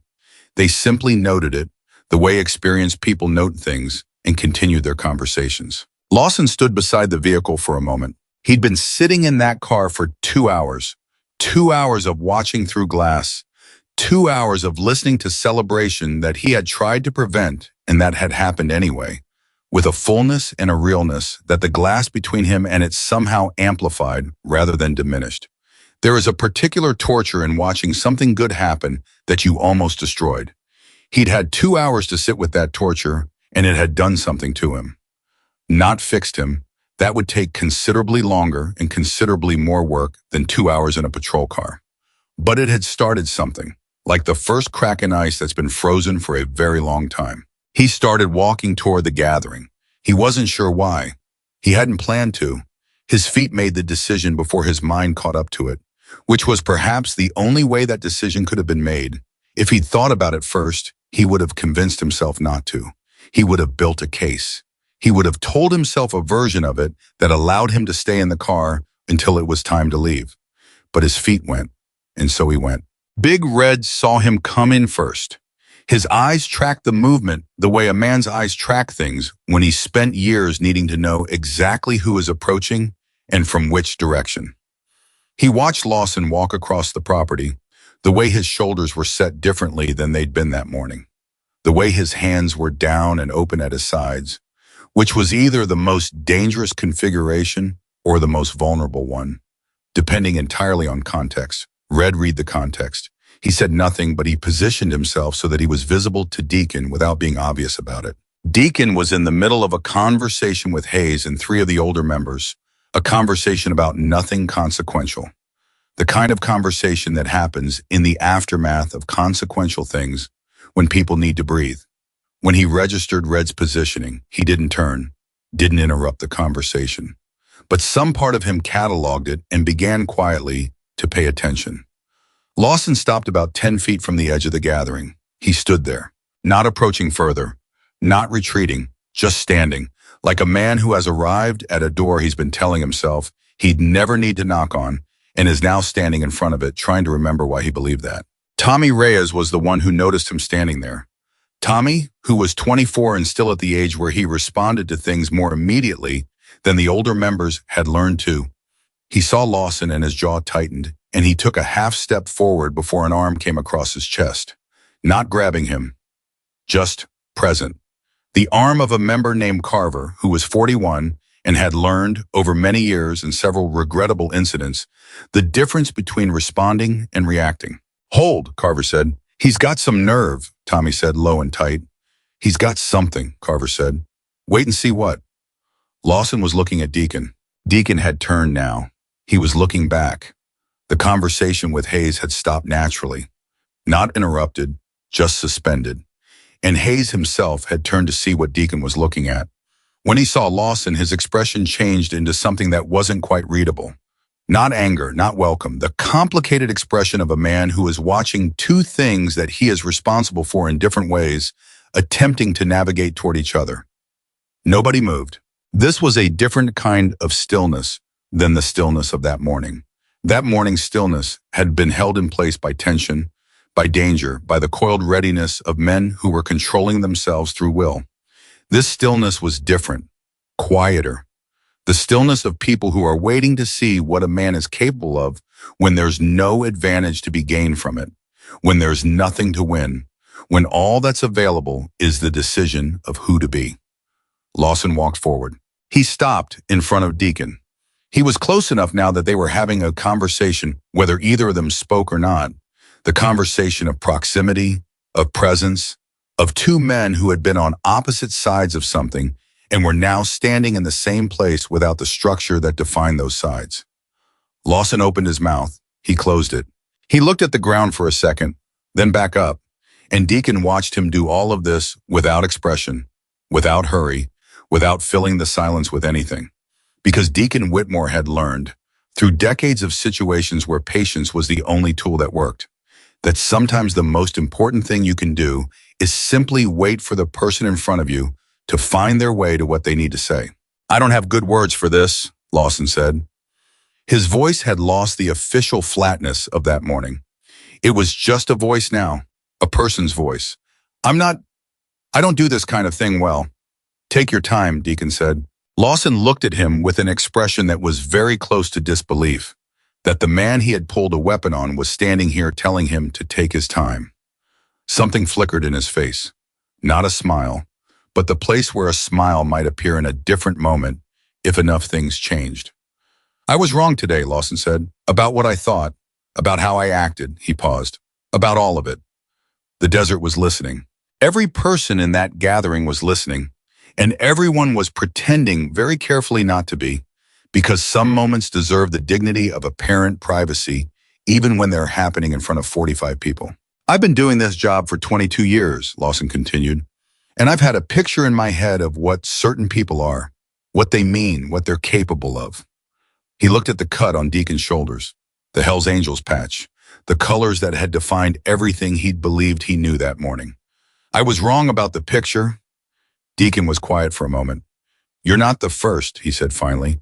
That doesn't make it. No, Deacon agreed. It doesn't make it better. I'm not telling you it does. He looked at Lawson steadily. I'm telling you you're not the first so you understand that this conversation has been had before. And the people who had it, on your side of it, some of them changed and some of them didn't. And the ones who came and stood here and said what you just said, that took something. Lawson's jaw worked for a moment. It's not enough, Lawson said. No, Deacon said. It's a start. Hayes stepped forward. He'd been standing 2 feet behind Deacon, watching this exchange with the expression of a man who has been doing a hard job for a very long time and occasionally, rarely, gets to watch something that makes it worth it. He put his hand on Lawson's shoulder. Not to comfort exactly, but in the way you put a hand on something to confirm it's real. Richard, he said, why don't you get some food? Lawson looked at him. Sir, go get some food, Richard. Eat something. Stand here, be a person. Hayes paused. You remember how to do that? It wasn't a question. It wasn't cruel. It was the specific tone of a man who still believes, after everything, in the capacity of people to be better than their worst moments. Who hasn't given up on that? Who perhaps has particularly good reason not to have given up on it, given what a stranger did for him on a dark road 30 years ago. Lawson looked at the food table. He looked at the men around it. Tommy Reyes was watching him with an expression that was still not warm, and might not be warm for a long time, and that was legitimate. But that had moved slightly away from its earlier position. Carver was eating and not looking at anything in particular, which was itself a form of permission. Lawson walked to the table. He took a plate. He put food on it. He ate standing up, at the edge of things, not presuming to have been invited further in than he was. And that restraint, that particular reading of the room, that understanding of exactly how far he'd gotten and exactly how much further he hadn't earned, was noticed, was registered, was, by some of the men watching, quietly respected. Evan Brooks appeared at the table beside him. I didn't say anything. He just got food too, and stood nearby. And the two deputies ate together at the edge of a celebration that was slowly, incrementally, not making them quite as unwelcome as it had been entirely justified in making them. It wasn't forgiveness. It was something earlier than forgiveness. The thing that has to happen before forgiveness becomes possible. Acknowledgement. Presence. The willingness to stay in a place that's uncomfortable and not run from the discomfort and not explain it away. Small things, but in Deacon Whitmore's experience, which was considerable, almost all important things started as small things. He turned back to Hayes. You said you almost didn't come, Deacon said. I did say that. What made you finally find me? 3 years to get a name, 2 more to track down the chapter, and then you lost the trail. What made you pick it back up? Hayes was quiet for a moment. He was looking at Ranger, who had settled near the food table in the dignified manner of a 3-legged dog who knows exactly how to position himself for optimal outcome without being obvious about it. My wife, Hayes said. She got sick about 8 years ago. Nothing that killed her. She's fine. She's here. We've been married 34 years. But she was sick for a while. And lying in the hospital that first night, I thought about all the things I hadn't done, all the debts that were outstanding. He paused. Yours was the loudest one. Deacon nodded slowly. I hired someone to find you, Hayes said. Took a few months. When I got the address, I drove out and you'd moved on 18 months earlier. The people there knew the name Deacon, knew the club, didn't know much else. He half smiled. You cover your tracks. Habit, Deacon said. Good habit for some things, Hayes said. Inconvenient for others. He looked at him. I put the address in a folder. Told myself next time I had a lead, I'd follow it faster. Then Brooks called this morning. He stopped. When I heard the name, Cameron Whitmore, I thought I'd misheard. You hadn't. No, Hayes shook his head. I hadn't. They stood together for a moment in the comfortable silence of two people who have been trying to get to the same place from opposite directions and have finally improbably arrived. Then Deacon said, I didn't do it for a debt. I know that. I need you to know that, because sometimes people, when they find out something like this, they start constructing a story where I did it for a reason, for recognition, for something. He looked at Hayes. I did it because you were there and I was there and you were going to die and I wasn't ready to let that happen. Hayes held his gaze. I know, he said. That's exactly why it mattered. That was when Madison appeared between them. She had the particular ability of certain women to materialize in the exact location where they're most needed, at the exact moment they're most needed, without having been summoned. She had a piece of wedding cake on a plate, actual cake, which someone had produced from a cooler because they'd remembered at the last minute and there had been a brief scramble that several people had been very quiet about. And she held it out to Hayes. This was supposed to happen 20 minutes ago, she said, but we got a little behind schedule today. Hayes took the cake. He looked at it, then at her, then at Deacon, and he laughed. The real laugh, the one that comes from somewhere below the professional register, the one that has to do with the specific absurdity of the day and the specific wonder of being here, alive, to experience it. Best wedding I've ever been to, he said. That's a low bar, Madison told him. It's not, though, Hayes said, and the way he said it made her stop mid-laugh. Because it wasn't a pleasantry. He meant it. This is the best wedding I've ever been to, and I've been to 47. 47, she looked at him. 22 years of being sheriff, he said. You get invited to a lot of things. She considered this.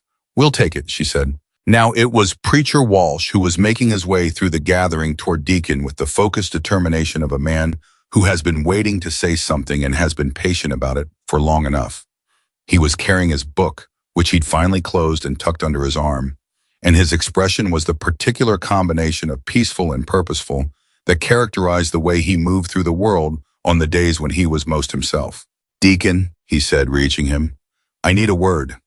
Preacher, we're in the middle of, it'll take 30 seconds. Come here. Deacon came. Walsh pulled him slightly aside, not far, just enough, and turned to face him with the direct eye contact of a man who is about to say something he considers important and wants to make sure it lands correctly. 30 years ago, Walsh said, before I found God and all that, I was riding with you in Nevada. You remember that trip? Deacon frowned slightly. Las Vegas run, 94? 94, yes, we were outside Reno. Middle of the night. You remember what you told me? On the road outside Reno at 3 in the morning when I was about to do something very stupid that would have ended my career and possibly my life and possibly someone else's. Deacon was quiet, thinking back. I told you, he paused. I told you that you had more to give than this. That's right, Walsh said. I remember. And I didn't believe you, Walsh said. At the time, I thought you were just talking the way men talk when they want to talk someone down. He stopped. I believed you eventually. About 15 years later, it turned out. But I believed you. Deacon looked at him. You say things to people, Walsh said, and you do things for people, and you don't file them away. You don't keep a record. You just do the next thing. 30 years ago, you said a thing to a stupid kid on a road in Nevada that eventually changed his entire life, and you don't even remember saying it. Preacher. I'm not done. Walsh's voice was firm, but not unkind. This morning, you stood in front of a gun to protect your brothers. Yesterday, you drove 6 hours to pick up the flowers Madison wanted that weren't available locally. Last spring, you sat with Carver's father for 3 days when he was dying because Carver couldn't leave the hospital and the old man was afraid to be alone. He paused. You think I don't know these things. You think nobody notices because you don't announce them. Deacon said nothing. We notice, Walsh said. Every single one of us notices. He put his hand briefly on Deacon's arm. I just wanted you to know that, on your wedding day, before we all get any older and forget to say the things we should have said. Deacon looked at the older man. Something was happening in his face. The thing that happened occasionally, rarely, that almost nobody got to see. That slight dissolution of the composure. Not collapse, just thinning, transparency, the expression of a man who is being seen clearly and doesn't know how to receive it without it reaching him. You're going to make me... He stopped, cleared his throat. I know, Walsh said, perfectly pleasantly. I'm very comfortable with that. Deacon put his hand briefly on Walsh's shoulder. He walked back toward Madison. She looked at his face when he reached her. She read it immediately, the way she always read him, with the fluency of 11 years and the specific attention of a woman who has loved someone long enough to know what his face is doing even when he thinks it isn't doing anything. You okay? She asked quietly. Preacher, he said. Said something important? Yeah. Good, she said. She took his hand. That's what preachers are for. The afternoon was moving. The sun had tracked its way across the sky with the indifference to human drama that the sun maintains regardless of what's happening below it. And the shadows were falling differently now. Longer, softer, the particular quality of desert light in the late afternoon that turns everything slightly golden and slightly mournful at the same time, though the morning is sweet rather than bitter when you are in the right company. Big Red had organized, without anyone asking him to and without announcing his intentions, a rough cleanup effort. He'd found in himself the post-event need for action that men of his specific type often find, the need to do something physical in the aftermath of something emotional. He was moving chairs and stacking them with the focused energy of a man processing feelings through labor, which is an extremely functional method that many men rely on and which Red had long ago stopped being self-conscious about. Tommy Reyes was helping him. They worked together in the way that men who don't know each other very well sometimes work together, efficiently, without a lot of conversation, building a wordless understanding through shared physical effort that might eventually become something more. Tommy handed Red a chair. Red stacked it. Red pointed to something that needed to be moved. Tommy moved it, back and forth, simple and rhythmic, while somewhere in Tommy's chest the events of the day were still being metabolized into something he'd understand better in a few weeks. Big Red, Tommy said after a while. Yeah. Today, he stopped, tried again. What he did, walking toward, he shook his head. How do you get to that? How does a person get to where that's what they do? Red set down the chair he was holding. He stood for a moment with his hands on his hips, looking at nothing in particular, applying the particular seriousness he reserved for questions that actually deserved it. You don't get to it, Red said. You either are it or you're not. Some people spend their whole life deciding who they are, back and forth, different every day, depending on what's in it for them. He paused. Some people decided a long time ago, and it's the same answer every day after that, no matter what the question is. Tommy thought about that. How do you know which one you are, he asked. Red looked at him. You asking me that question means you're probably the first kind. Tommy's face changed, not badly, not wounded, but thoughtfully. Processing. The expression of someone receiving information about themselves that they're not sure they agree with, but that they're not ready to dismiss either. But it can change, Tommy said. Right? You can decide. You can become the second kind. Red picked up the chair again. That's the whole point, he said. That's the whole damn point of everything. Across the property, Evan Brooks was in a conversation he hadn't expected to be in. He'd been standing near the edge of things, eating his food, watching the celebration with the expression of a man who is technically present, but emotionally still catching up to events, when Madison appeared beside him. Not Deacon, Madison. The bride herself, barefoot, with her shoes hooked on 2 fingers and her white dress trailing slightly, and her eyes still bright from crying and laughing and the particular exhaustion of a day that had been everything at once. You made the call, she said. Not a question. She knew. She'd been told, or worked it out the way she worked things out, which was quickly and accurately. Evan looked at her. Yes, ma'am. Don't ma'am me. I'm 38 years old. She said it without heat. How are you doing? And I mean that actually, not in the small talk way. He blinked. He started with the automatic fine and caught himself. I'm not sure yet, he said instead. Still working through it. That's honest, she said. I appreciate honest. She looked out at the gathering. You want to know something about Deacon? Yeah, he said. Yeah, actually, I think I would. He's going to remember your name, she said. I don't mean it as a threat or a warning. I mean, he's going to remember your name because he remembers the names of people who do the right thing in hard situations. He has a list. She smiled, and it was a real one. It's a shorter list than the other one, but it's the one that matters. Evan looked at her. What's the other list, he asked. The list of people who made the hard situation harder, she said. He doesn't hold on to that one. He never did, but it exists. Evan nodded slowly. I should have stopped it sooner, he said. Yes, she agreed, simply without softening it. But you stopped it. She walked away. Evan stood with that for a moment. Just stood with it. The specific weight of it. Not absolution, not condemnation, just the plain, unvarnished acknowledgement of what was true. He found to his surprise that he could stand under that weight, that it was bearable, that the accurate version of the day, held fully and without excuse, was somehow lighter than the distorted version would have been. Lawson was still at the edge of the gathering. He'd finished his food. He was holding his empty plate with both hands, looking at it, and Evan went to stand beside him, because the day had the quality of a day where the right things kept happening slightly before you decided to do them. And standing beside Lawson now felt like one of those right things. I want to transfer, Lawson said. Evan looked at him. Different department. Different county, maybe. Lawson's voice was flat, but not without feeling. The flatness of a decision that's been made in the last hour and is still settling. I need to not be here. Somewhere where people don't know what I did this morning. He paused. Where I have a chance to... He stopped. To what? Evan asked. Lawson looked at the gathering, at Deacon and Madison, at Hayes eating cake and laughing at something Red said. At Tommy Reyes, who was young and figuring things out, helping stack chairs in the afternoon light. To try, Lawson said. Evan looked at him for a long moment. I thought about all the things he could say. All the things about accountability and choices and the things that followed people from county to county, regardless of geography. He thought about all of those things, and then he thought about Deacon saying, today could have been worse. Be thankful it wasn't. Okay, Evan said. Just that. Lawson nodded. They stood together in silence.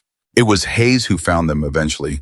As the afternoon was growing later and the celebration had reached that particular phase where it moves naturally from loud to quiet, from collective to intimate, as people begin to sort themselves into smaller groups and conversations deepen, and the energy that has been sustaining everything starts to become something more sustainable. Hayes stood in front of Lawson. He looked at him for a moment. 22 years is a long time, Hayes said, and today was one day. Both of those things are true. Lawson met his eyes. Yes, sir. There's going to be a conversation about what happened, an official one. You know that. I know. What that conversation results in is partly up to you, Hayes said. What you say in it, how you say it, whether you say the true version or a version that protects you.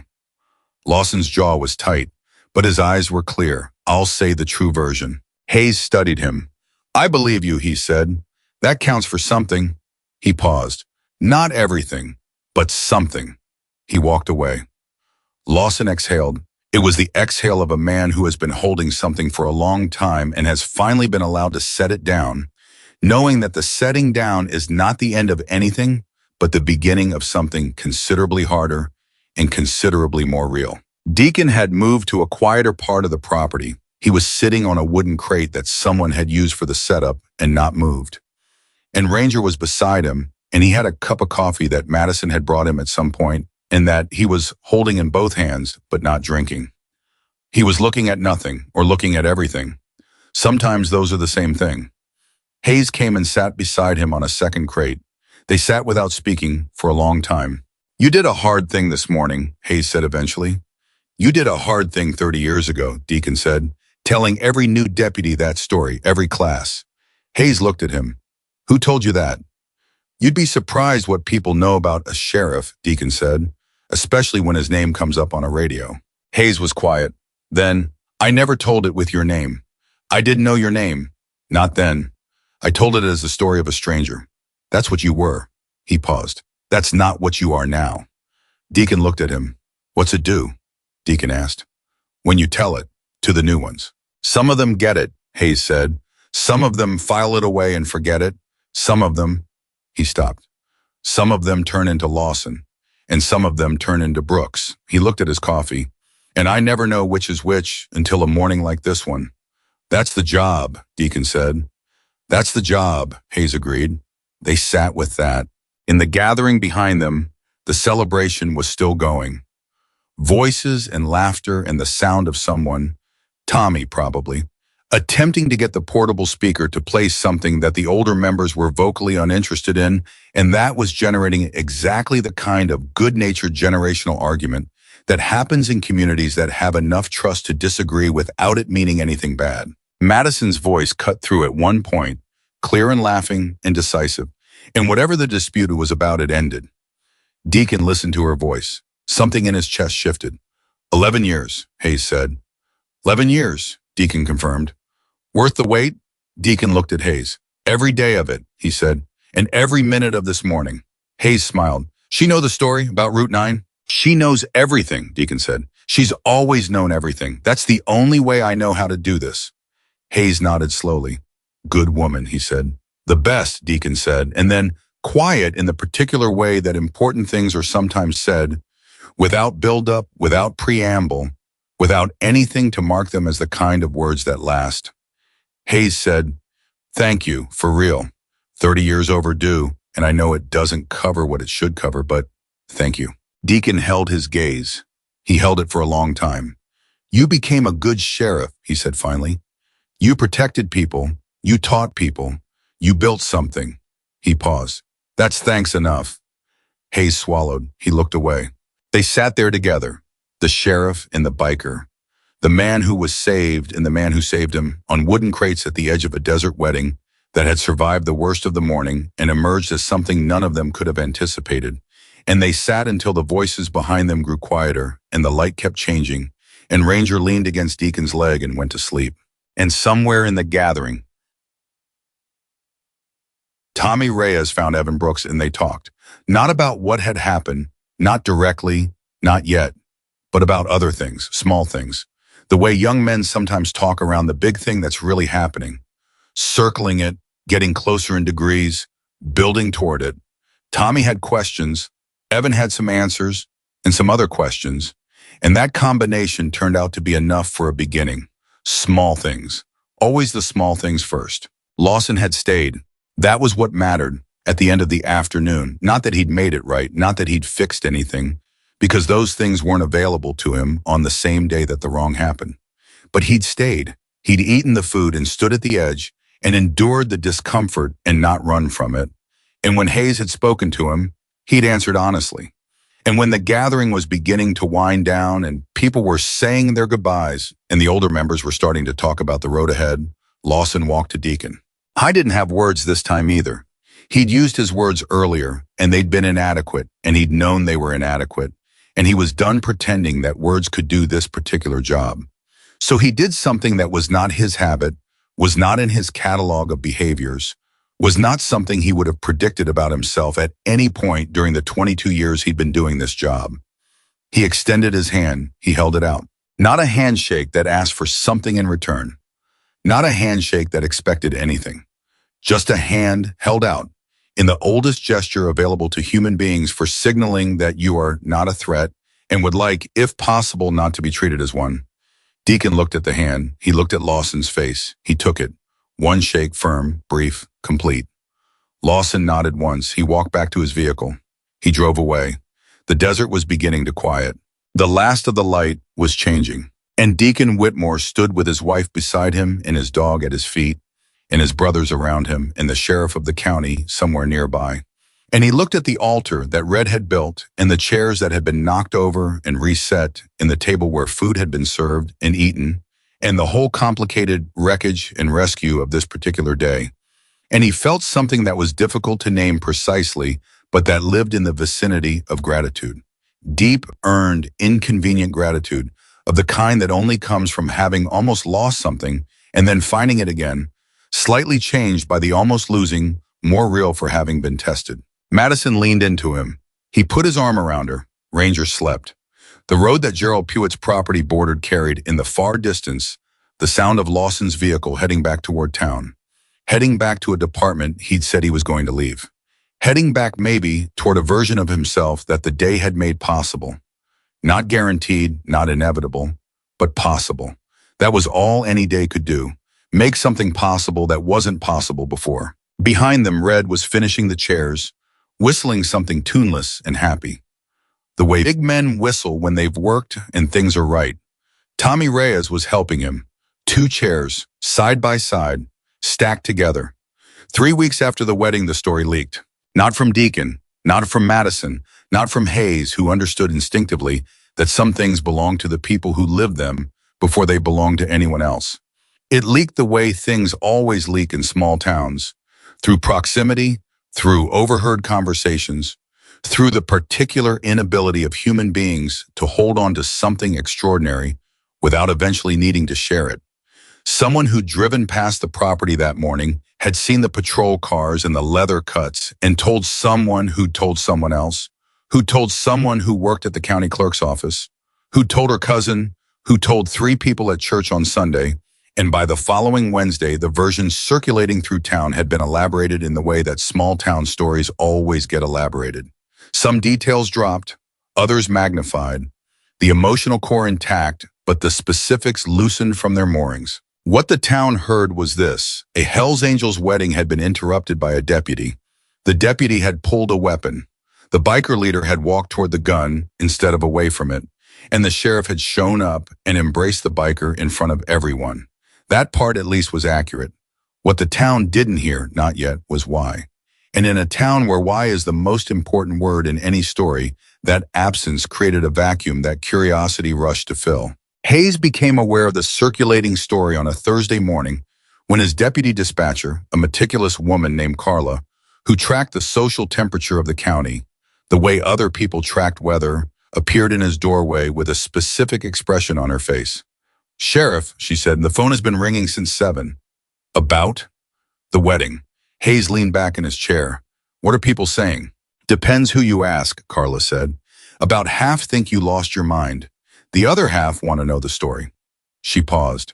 "And about 6 people have called asking whether Cameron Whitmore is the same Cameron Whitmore who," she consulted a note, "helped at the Henderson fire in 2019, and the same one who paid the Garza family's property taxes anonymously 2 years ago when they were about to lose the house." Hayes looked at her. "People know about that?" he said. "People know about all kinds of things," Carla said. "They just haven't had a reason to connect them before." Hayes thought about this for a moment. He thought about what Deacon had said, that he didn't file things away, didn't keep a record, just did the next thing.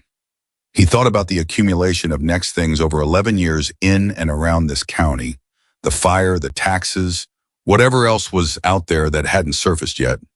He thought about a man who had been called a criminal for 2 decades and had spent that same 2 decades quietly doing things that contradicted that label, without ever announcing it, without ever asking for it to change anything. "Get me Whitmore's number," Hayes said. Carla had it on a piece of paper already. She'd had it on a piece of paper for 3 days. She set it on his desk without comment, in the manner of someone who is excellent at her job and knows it. Hayes called. Deacon picked up on the second ring. "Story's out," Hayes said. A pause. "I heard. Incomplete version, missing the important part." "Stories usually are," Deacon said.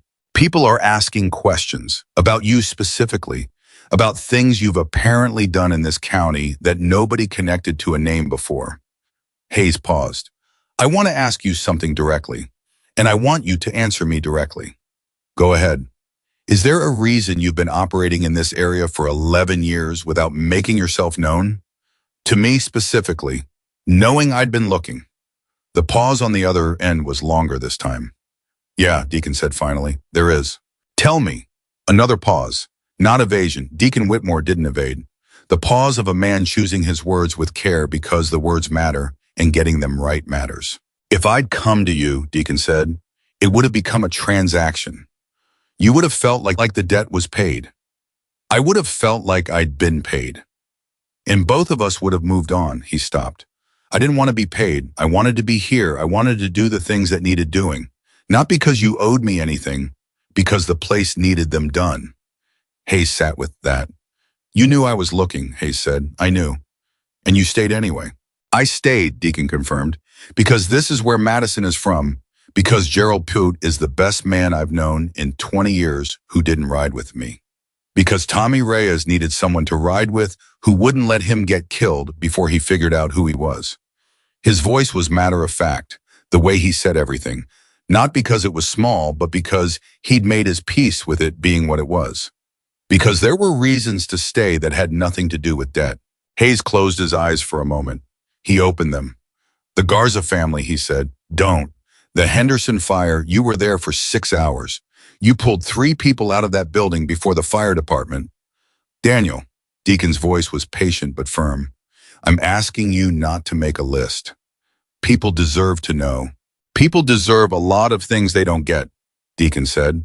And some people get things they don't deserve. That's true, but building a public record of everything I've done isn't going to change either of those facts. It's just going to change what people think they owe me, and I don't want that. Hayes pressed his hand flat on his desk. The town is already talking, he said. I can't stop that. I know you can't. So what do you want me to do? The silence stretched. Tell the truth, Deacon said. About the wedding, about Route 9, the real story. Not a version that makes me a hero and not a version that makes Lawson a villain. The true one, with all the parts that are uncomfortable. He paused. And then let people do what people do with true things. Which is what? Hayes asked. Whatever they're capable of, Deacon said. Hayes stared at the wall. You know, he said, you're a very frustrating man. Madison tells me that regularly, Deacon said. And Hayes could hear, even through the phone, the particular quality in his voice when Madison's name came up. The involuntary warmth, the thing that happened to a person's voice when they were talking about the best thing in their life. I take it as a compliment. She's a wise woman, Hayes said. Wisest I know, Deacon said. They agreed to meet the following Monday. Hayes had a proposal. Not a public ceremony, not a news conference, nothing that would turn Deacon into an exhibit or a spectacle or a redemption narrative for someone else's consumption. Something quieter, something true. He spent the weekend thinking about how to do it right. On Saturday, his wife Elena sat across from him at the kitchen table and watched him think with the patience of a woman who has been watching her husband think through hard problems for 34 years and has learned to identify the specific quality of thought that means the problem is important. Tell me, she said. He told her. Everything, Route 9, the wedding, Lawson, Evan Brooks. The list of things Deacon had apparently done in this county for 11 years without a name attached. All of it. Elena listened without interrupting. She was a listener, had always been, was the reason Hayes had become a better talker over their marriage. Because when someone listens with genuine attention, it teaches you to say things more completely.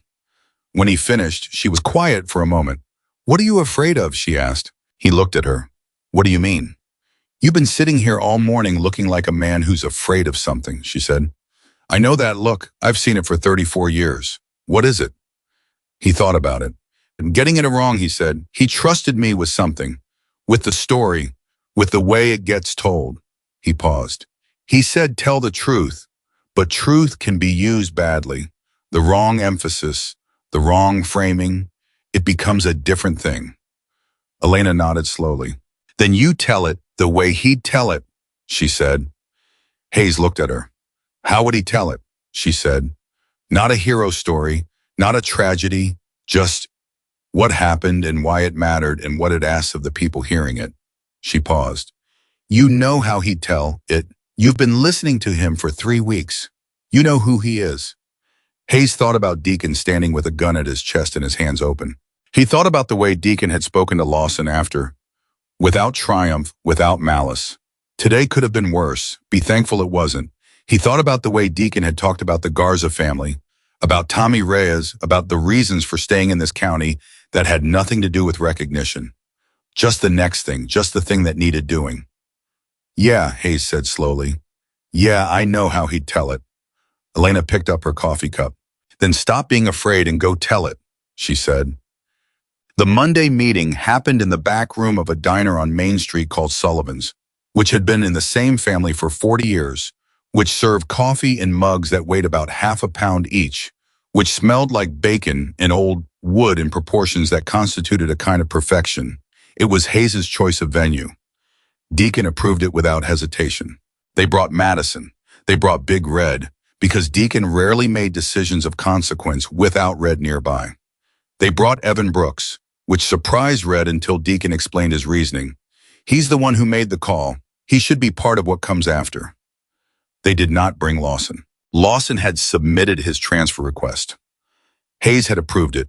He was moving to a department 3 counties north in 30 days, not running or not entirely running, and maybe the distinction mattered and maybe it didn't, but he'd told Hayes on Friday that he intended to do things differently, and Hayes had believed him with the specific, cautious quality of belief that a man earns when he hasn't yet done the things that would make belief unconditional. They sat at a round table in the back room of Sullivan's, and they drank coffee from the half-pound mugs, and Hayes told them what he'd been thinking. "I'm not doing a press conference," and he said. "I'm not calling the paper. I'm not turning this into—" He gestured vaguely to indicate all the ways a story could become a product. "Whatever this is, it stays what it is." "Then what?" Red asked. He was wrapping both hands around his mug in the manner of large men who find correctly sized objects deeply satisfying. "I want to talk to the department," Hayes said. "All of them. The full roster, new recruits and veterans. I want to tell them the story, Route 9, the wedding, all of it. True version." He looked at Deacon. "With your permission." Deacon was watching him carefully. "And," he said, because he knew there was an and. "And I want you there," Hayes said, "not to speak, not to perform, just to be there, so they can see that the man in the story is real. So it's not a cautionary tale about a hypothetical, so it's," he stopped, found the right word, "accountable to a real person who's sitting in the room." Silence at the round table. Madison was looking at Deacon. Red was looking at Deacon. Evan was looking at his coffee because he understood that this particular moment didn't include him in the same way it included the others, and he was still young enough to know the difference. Deacon looked at Hayes. "The recruits," he said. "How young?" "Youngest is 22, Hayes said. Deacon nodded slowly. "Tommy Reyes is 24, he said, not as a comparison, as a thought he was having out loud. Something about that age, something about what it means to be that age and hear a certain kind of story, or not hear it, and how that absence shapes the kind of person you become." "Deacon," Madison said. He looked at her. "You don't have to," she said. "You know that. You don't owe him this." "I know," he said. "But—" He looked at her for a long moment, then at Hayes, then at Evan Brooks, who was still studying his coffee with the careful attention of a man who is trying very hard not to influence a decision that isn't his to influence. "Evan," Deacon said. Brooks looked up.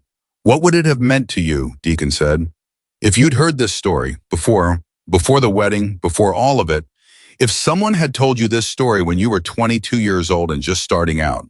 Evan opened his mouth. He closed it. He thought about it honestly.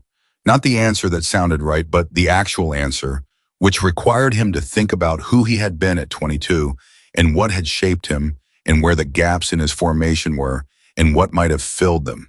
"Everything," he said. His voice was quieter than usual. "It would have meant everything." The table was still. Deacon looked at Hayes. "Okay," he said. "I'll be there." Hayes exhaled. Red set down his mug. Madison reached across the table and put her hand briefly over Deacon's. The specific touch that meant, "I see you making this decision, and I'm with you in it," and then pulled it back, because some decisions a person has to sit with alone, even when they're not alone. "One condition," Deacon said. "Name it," Hayes said. "You tell the real story, not the version where I'm the hero and Lawson's the villain, not the version where the bikers were the noble savages and the deputy was the corrupt authority. That's not what happened." He paused. "What happened is that a man with incomplete information made a bad decision. What happened is that other men with better character made better decisions. What happened is that nobody in that desert was simple, and the story isn't simple, and if you flatten it into something simple, it loses the only thing that makes it worth telling." Hayes held his gaze. "I know," Hayes said. "Say it back to me." Hayes didn't blink. A man with incomplete information made a bad decision. Other men with better character made better ones. Nobody was simple. The story isn't simple. Deacon nodded once. "Good," he said. "Then we're square." The department meeting happened on a Wednesday morning, 2 weeks later. 41 officers in a room that was slightly too small for 41 officers, with folding chairs arranged in rows and a podium at the front that Hayes stood behind for approximately 90 seconds before deciding the podium was wrong for this and stepping out from behind it. He stood in front of his department without the podium between them, and he said, "I'm going to tell you something that happened to me, and then I'm going to introduce you to someone, And then I want you to sit with it. You don't have to say anything. You don't have to perform any particular response. Just sit with it. He told it straight. Route 9, the fire. The hands that broke the window. The man who said his name didn't matter and was gone before the ambulance closed its doors. 3 years to find the name. 2 more years tracking the chapter. The folder in his desk that had moved from office to office across 20 years of his career. Always present, always waiting for him to do the thing he kept meaning to do. The wedding. The radio call. Brooks saying the name. I didn't embellish. He didn't dramatize. He said it the way Deacon would have said it, plainly with the facts, trusting the facts to carry the weight without needing theatrical assistance. When he got to the part with the gun, the room changed. He felt it. The collective shift. 41 people recalibrating, readjusting their understanding of what they were hearing. A few people looked at each other. Most kept their eyes forward. The man walked toward the weapon, Hayes said, not away from it. He walked toward a drawn firearm pointed at his chest to position himself between his people and what might happen. And then he talked the officer down. And I want you to understand this clearly, he handed the weapon back. He handed it back and he said, today could have been worse. Be thankful it wasn't. Hayes paused. He didn't punish. He didn't retaliate. He didn't use the situation to gain any advantage. He handed the weapon back and he turned around and he went to get married. The room was completely silent. In the back corner, Deacon sat. He'd come in quietly before the officers arrived and taken a chair in the back row against the wall, which was where he always sat in rooms that weren't his because it gave him the full field of view and put his back to something solid. Red was beside him. Madison was beside Red.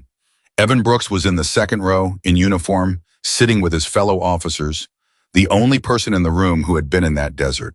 Hayes said, I'd like to introduce you to Cameron Whitmore.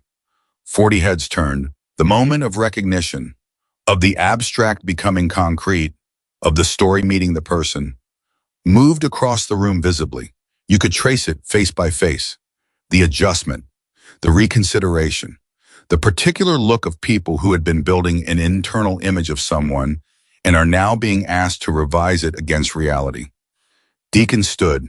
He didn't move forward. He just stood. He let them look. I was wearing his cut, deliberately, consciously, with the full understanding of what it communicated and what it cost him in first impressions and what it said, by its presence in this specific room that he needed it to say. He wore his cut because the whole point was that the cut and the man wearing it were the same thing, that you couldn't separate them into comfortable and uncomfortable, into the part you approved of and the part you didn't. That real understanding required you to hold both at once. He nodded once at the room. He sat back down. Hayes said, I'm not telling you this story so you'll think differently about motorcycle clubs. I'm not telling you this story to make a political point or push an agenda or make anyone in this room feel bad about assumptions they've made. He looked at his department, at the veterans, the rookies, the women who had come into this job through different paths than the men who had come in with fathers who'd done it before them, the officers who had been good at this for years, and the ones who were still figuring out what good meant. I'm telling you this story because in 20 years of doing this job, I have never seen a clearer example of what character looks like when it costs something. When doing the right thing doesn't benefit you, when nobody's watching and there's no reward, and the situation is specifically designed to push you toward the wrong choice. He stopped. That man, he said, chose correctly every single time. Every decision point in that desert, he chose correctly, under conditions that would have made most people, including most of us, choose differently. Another pause. I want you to think about why, and I want you to think about what it would take for you to do the same. He thanked them. He sat down. The room was quiet for a long moment. Then a young officer in the third row, a woman named Diaz, 24 years old, 7 months on the job, raised her hand. Hayes nodded at her. Can I ask him something? She said.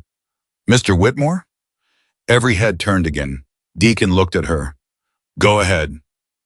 Were you scared? She asked. When you walked toward the gun, were you scared? The room held its breath.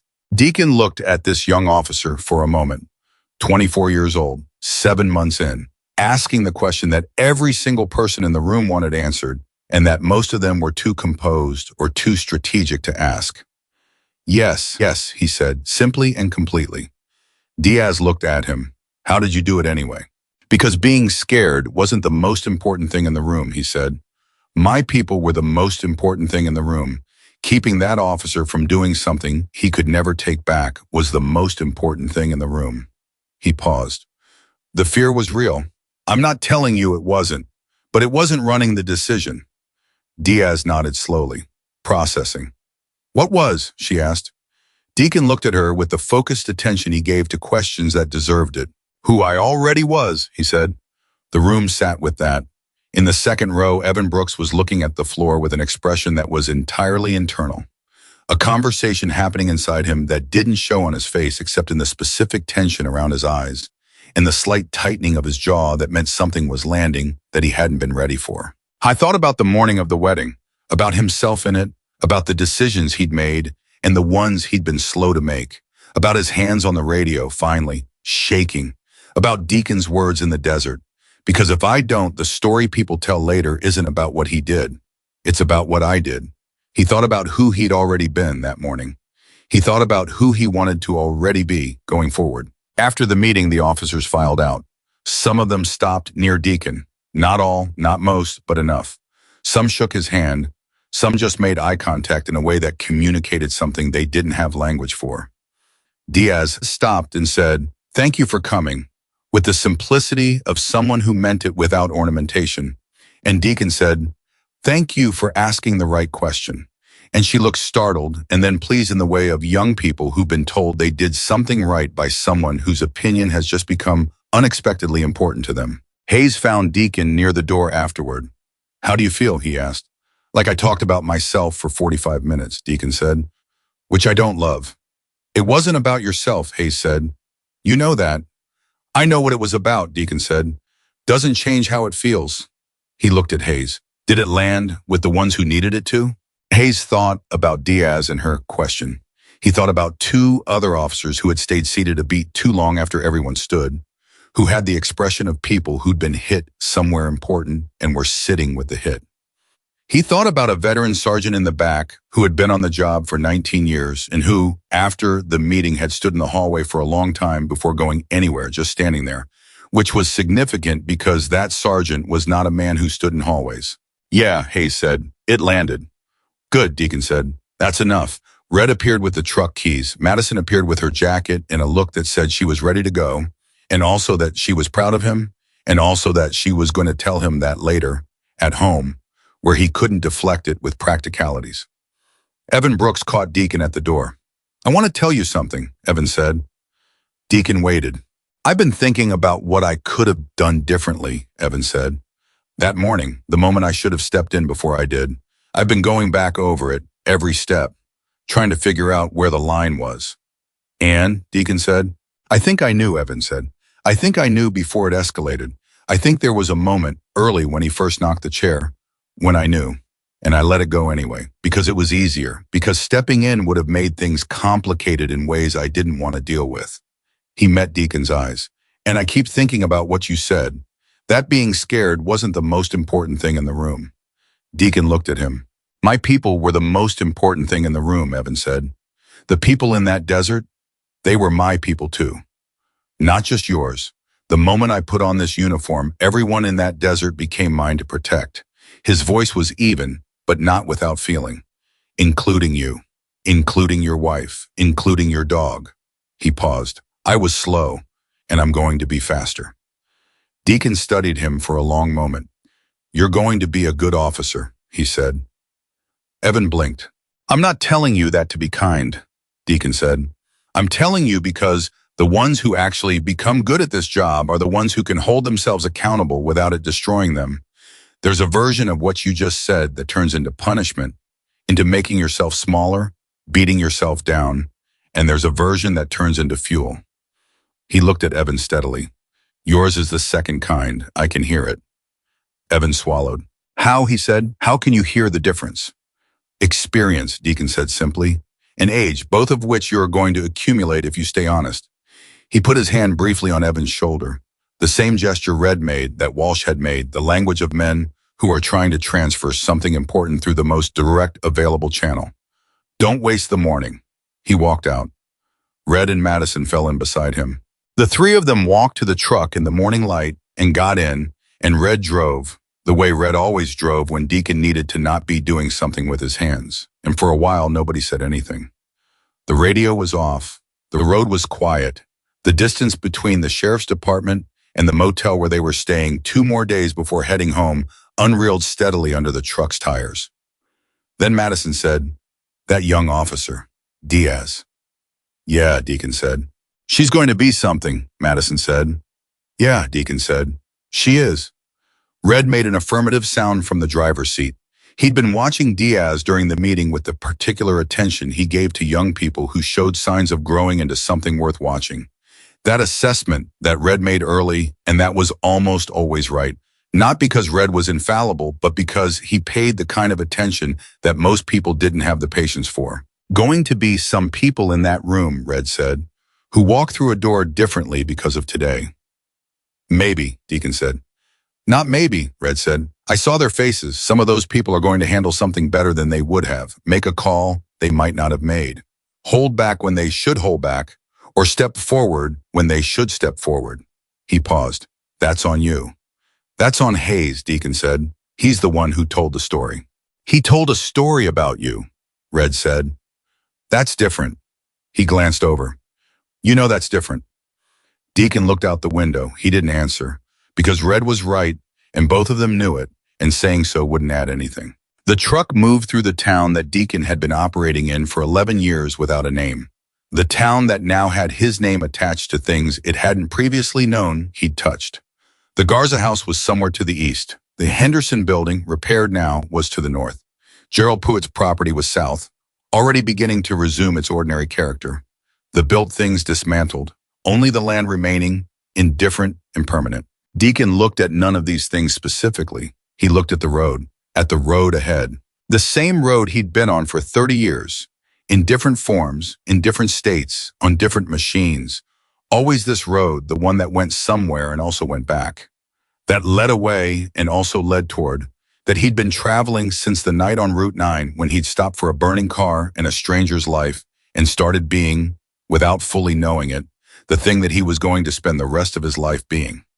Madison was watching him. She reached over and put her hand on his arm. He looked at it. He put his hand over hers. "You did a good thing today," she said quietly. "I did a thing," he said. "You did a good thing," she said with the particular firmness of a woman who has been arguing for the correct version of events for 11 years. "And you're going to accept that." He looked at her. "Okay," he said. She squeezed his arm. Red kept driving. The road kept going. And somewhere behind them, in a room that was being folded back into its ordinary purpose, 41 officers were going back to their days carrying something they hadn't carried when they walked in.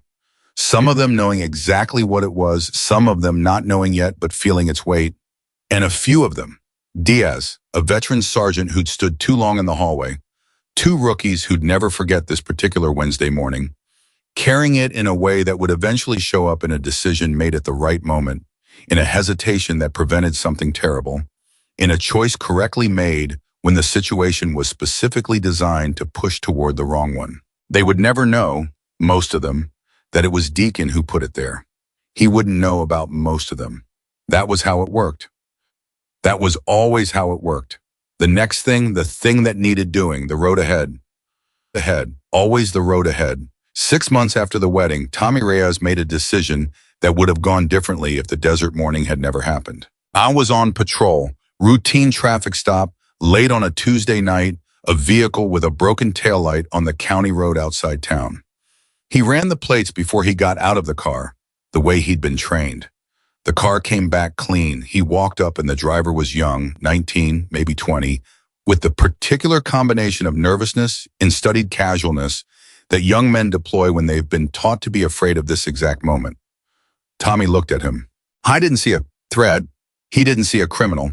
He saw a kid who was scared of a broken taillight and of the person walking toward him with a badge and a gun, and who was managing that fear the only way he knew how. Tommy had a choice in that moment. He'd had choices like it before. Before the wedding, before the desert, before the morning that had rearranged something fundamental in his understanding of what his job actually was. Before he might have leaned on the nervousness, pressed a little, used the fear as a tool the way he'd seen it used, the way he'd been implicitly taught it could be used. Instead, he said, "Your taillight's out on the left side. Get it fixed this week. You won't hear from me again." He handed the kid his license back. He walked to his car. He sat in his car for a moment after the other vehicle drove away, and he thought about Deacon Whitmore standing in the desert with his hands open and a gun at his chest. And he thought about Big Red saying, "You can decide. You can become the second kind." He thought, that's what I just did. It wasn't dramatic. Nobody saw it. There was no moment of recognition, no witness, no one to confirm that he'd done something worth doing. Just a kid with a broken taillight driving home, and a deputy sitting in a parked car at night, and a decision made in a direction that cost nothing except the willingness to not use power when power wasn't the right tool. Tommy called Deacon that night, not because he needed to, because he wanted him to know. Deacon picked up on the third ring. "You need something," he said. Not unfriendly, just direct, the way he answered late calls. "No," Tommy said. I did something tonight, and I wanted to tell you." He told him about the taillight, the kid, the choice. When he finished, the phone was quiet for a moment. Then Deacon said, "Good. Just that." "You're not going to say anything else?" Tommy said. "What else do you want me to say?" "I don't know, something bigger." "Tommy." Deacon's voice had the patient quality it carried when he was about to say something that didn't benefit from ornamentation. "You made the right call. That's what's supposed to happen. It doesn't need to be big. That's the whole point. If it needed to be big every time, you'd only do it when people were watching." Tommy sat with that. "It felt different," Tommy said, "than before." "I know," Deacon said. "It'll keep feeling different. And eventually it'll feel normal. And when it feels normal, that's when you know it's stuck." They talked for a few more minutes about nothing important, about the road, about the next run the club was planning, about a bike that Red was rebuilding and refusing to let anyone else touch under penalty of significant personal consequence. Normal things. The texture of ordinary life that surrounds extraordinary moments and makes them possible. Before he hung up, Tommy said, "Deacon." "Yeah, that morning, at the wedding. How long did it take for it to stop being something you thought about every day?" A pause. "Who said it stopped?" Deacon said. And then he was gone. Tommy held the phone for a long moment. "I thought about a man who had carried a burning stranger out of a car on Route 9 at 2 a.m. and who still, 30 years later, carried the morning in him the way you carry things that mattered. Not as a burden, not as a trophy, just as part of the continuous record of who you'd chosen to be." He thought, that's the real inheritance. Not the story, not the reputation, not the version that circulated through the county and accumulated detail, an occasional inaccuracy as it passed through more and more people who hadn't been there. The inheritance was the decision, made once by one and then made again, and then again, every day, in moments large and microscopic, until it stopped being a decision at all and became simply who you were. Elena Hayes had asked her husband, 2 weeks after the department meeting, whether he thought it had worked. They were at the kitchen table again. The kitchen table that had become, over 34 years, the location where the serious conversations happened, where the real accounting was done, where Daniel Hayes came when he needed to think out loud to the person who knew how to listen. "I don't know yet," he said. "How will you know?" "I'll know when something happens," he said. "When a call comes in and somebody handles it differently than they would have before. When somebody makes a call they wouldn't have made. When somebody holds back or steps forward in a way that tells me something landed." He paused.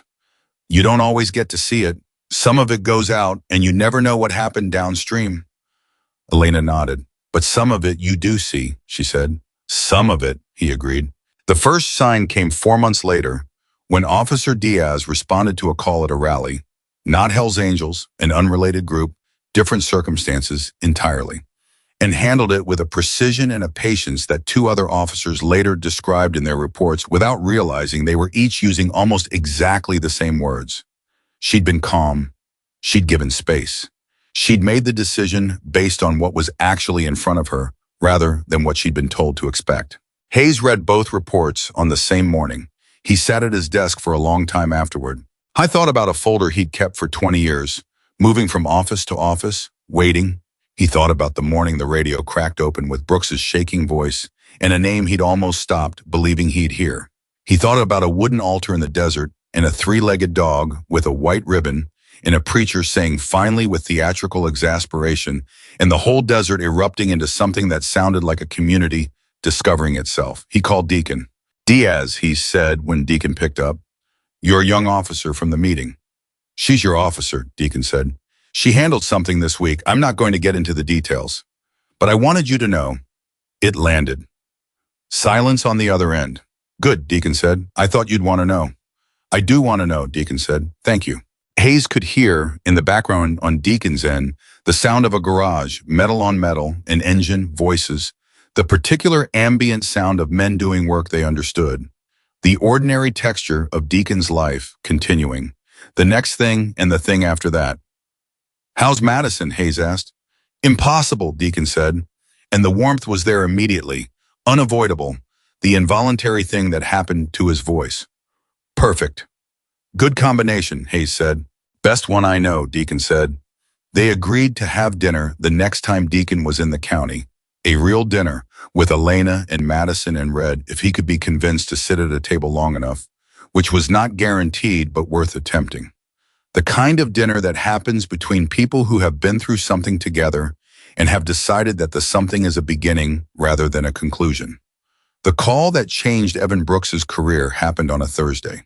7 months after the wedding, he was first on scene at a domestic dispute that had escalated in ways that the initial call hadn't indicated. He arrived to find a man in the doorway with a weapon, not pointed at anyone, held down, the grip of someone who'd reached for it without fully deciding what to do with it next. A woman behind him, children behind her. Every piece of training Evan had was firing simultaneously. Every protocol, every procedure. The calculus of threat assessment and force response, and the dozen variables that officers are taught to weigh in seconds. And underneath all of that, quieter, more fundamental, the thing that had been running beneath his professional consciousness for 7 months, was the question Deacon had asked Tommy and that Tommy had told him about over the phone one night. Who do you already want to be? Evan talked the man down. It took 19 minutes. I didn't reach for anything. He kept his hands visible. He talked, not negotiation script talking, not the procedural language of crisis management, but actual talking, human talking. The kind that acknowledges that the person in front of you is a person, is scared, is in a place where the only door they can see is a terrible one, and that your job, your actual job, beneath the badge and the training and the protocol, is to help them find another door. The man set the weapon down at minute 19. The woman got out. The children got out. Nobody fired a weapon. Nobody went to the hospital. Evan was sitting in his car afterward, writing his report, when he stopped writing and just sat for a moment, feeling the weight of 19 minutes, feeling what it had cost him to hold the right position for that long, to not reach, to not escalate, to trust the talking when every trained instinct said the situation had passed the point where talking worked. He thought about Deacon. I thought about that morning in the desert, which felt simultaneously like yesterday and like something that had happened in a different lifetime to a slightly different version of himself. He thought about what Deacon had said at the door of the department meeting, hand briefly on his shoulder. Don't waste the morning. He hadn't. He pulled out his phone. He almost called Deacon. He stopped himself, not because he didn't want to, but because he understood something sitting in that car that he hadn't fully understood before. That the call wasn't necessary. That Deacon had given him what he needed, not so Evan would report back, not so there'd be an accounting of outcomes, but because that's what Deacon did. He gave people what they needed, and then he kept going. He didn't wait to see what happened downstream. He trusted the downstream to take care of itself. Evan put his phone away. He finished his report. He drove home. The story of the desert wedding lived in the county for years. Not as a legend. Deacon would have rejected that word. Would have said that calling it a legend was a way of making it safely distant, safely unusual, safely unrepeatable. And that was exactly what it wasn't. It was a real thing that had happened to real people in the middle of an ordinary Wednesday, which meant it could happen again, which meant it was happening again. In smaller ways, in moments nobody would ever write about or remember publicly, every time someone who'd been in that desert or in that department meeting made a slightly different choice than they would have made before. Lawson called Hayes 8 months after the transfer. Hayes almost didn't answer, not out of hostility, out of the particular caution of a man who has seen people say they have changed and who has learned to wait for evidence before he recalibrates. He answered, "I wanted to tell you something," Lawson said. "Something happened here. An incident. I'm not going to go into it." His voice was different, not unrecognizably so. It still had the deliberate quality, the careful construction. But something underneath the construction had changed, like a building that's been renovated from the inside without altering the facade. "I handled it differently than I would have." Hayes said, "How differently?" "The kind of differently," Lawson said slowly, "where afterward, a 17-year-old kid shook my hand." The line was quiet. "A kid who had every reason not to," Lawson added. Hayes didn't say anything for a moment. "Richard," he said finally, "you didn't have to call me to tell me that." "I know," Lawson said. "I wanted to." Another pause. "Call Whitmore," Hayes said. Silence. "I don't know if he'd..." "Call him," Hayes said. "He'll pick up." He was right. Deacon picked up on the second ring. Lawson talked for 4 minutes. He said the same things he'd said to Hayes. The incident, the kid, the handshake, the different handling. He said them without embellishment and without self-congratulation. The plain recounting of a man who has done something and wants the right person to know about it, without needing more from the telling than the telling itself. When he finished and was quiet for a moment, "You still in that county?" Deacon asked. "Yeah," Lawson said. "Decided to stay." "Why?" "Because running wasn't the lesson," Lawson said. Deacon said nothing for a long moment. Then, "No, it wasn't." "I've got a long way to go," Lawson said. "I know that." "Yeah," Deacon said, "you do." No comfort offered.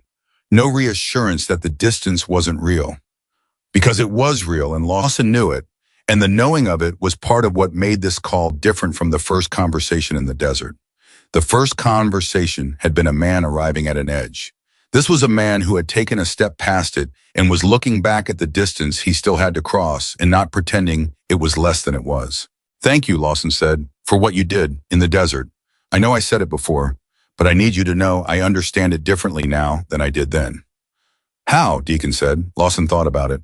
"Then I thought you were stronger than me," he said. "Now I understand you just decided sooner."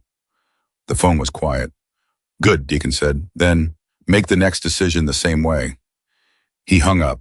He went back to his garage, his engine, his brothers, his life. Madison was in the kitchen when he came inside that evening, and she looked at his face the way she always looked at his face, reading it accurately without asking for assistance. "Lawson," she said. "Yeah." She nodded once. She turned back to what she was doing.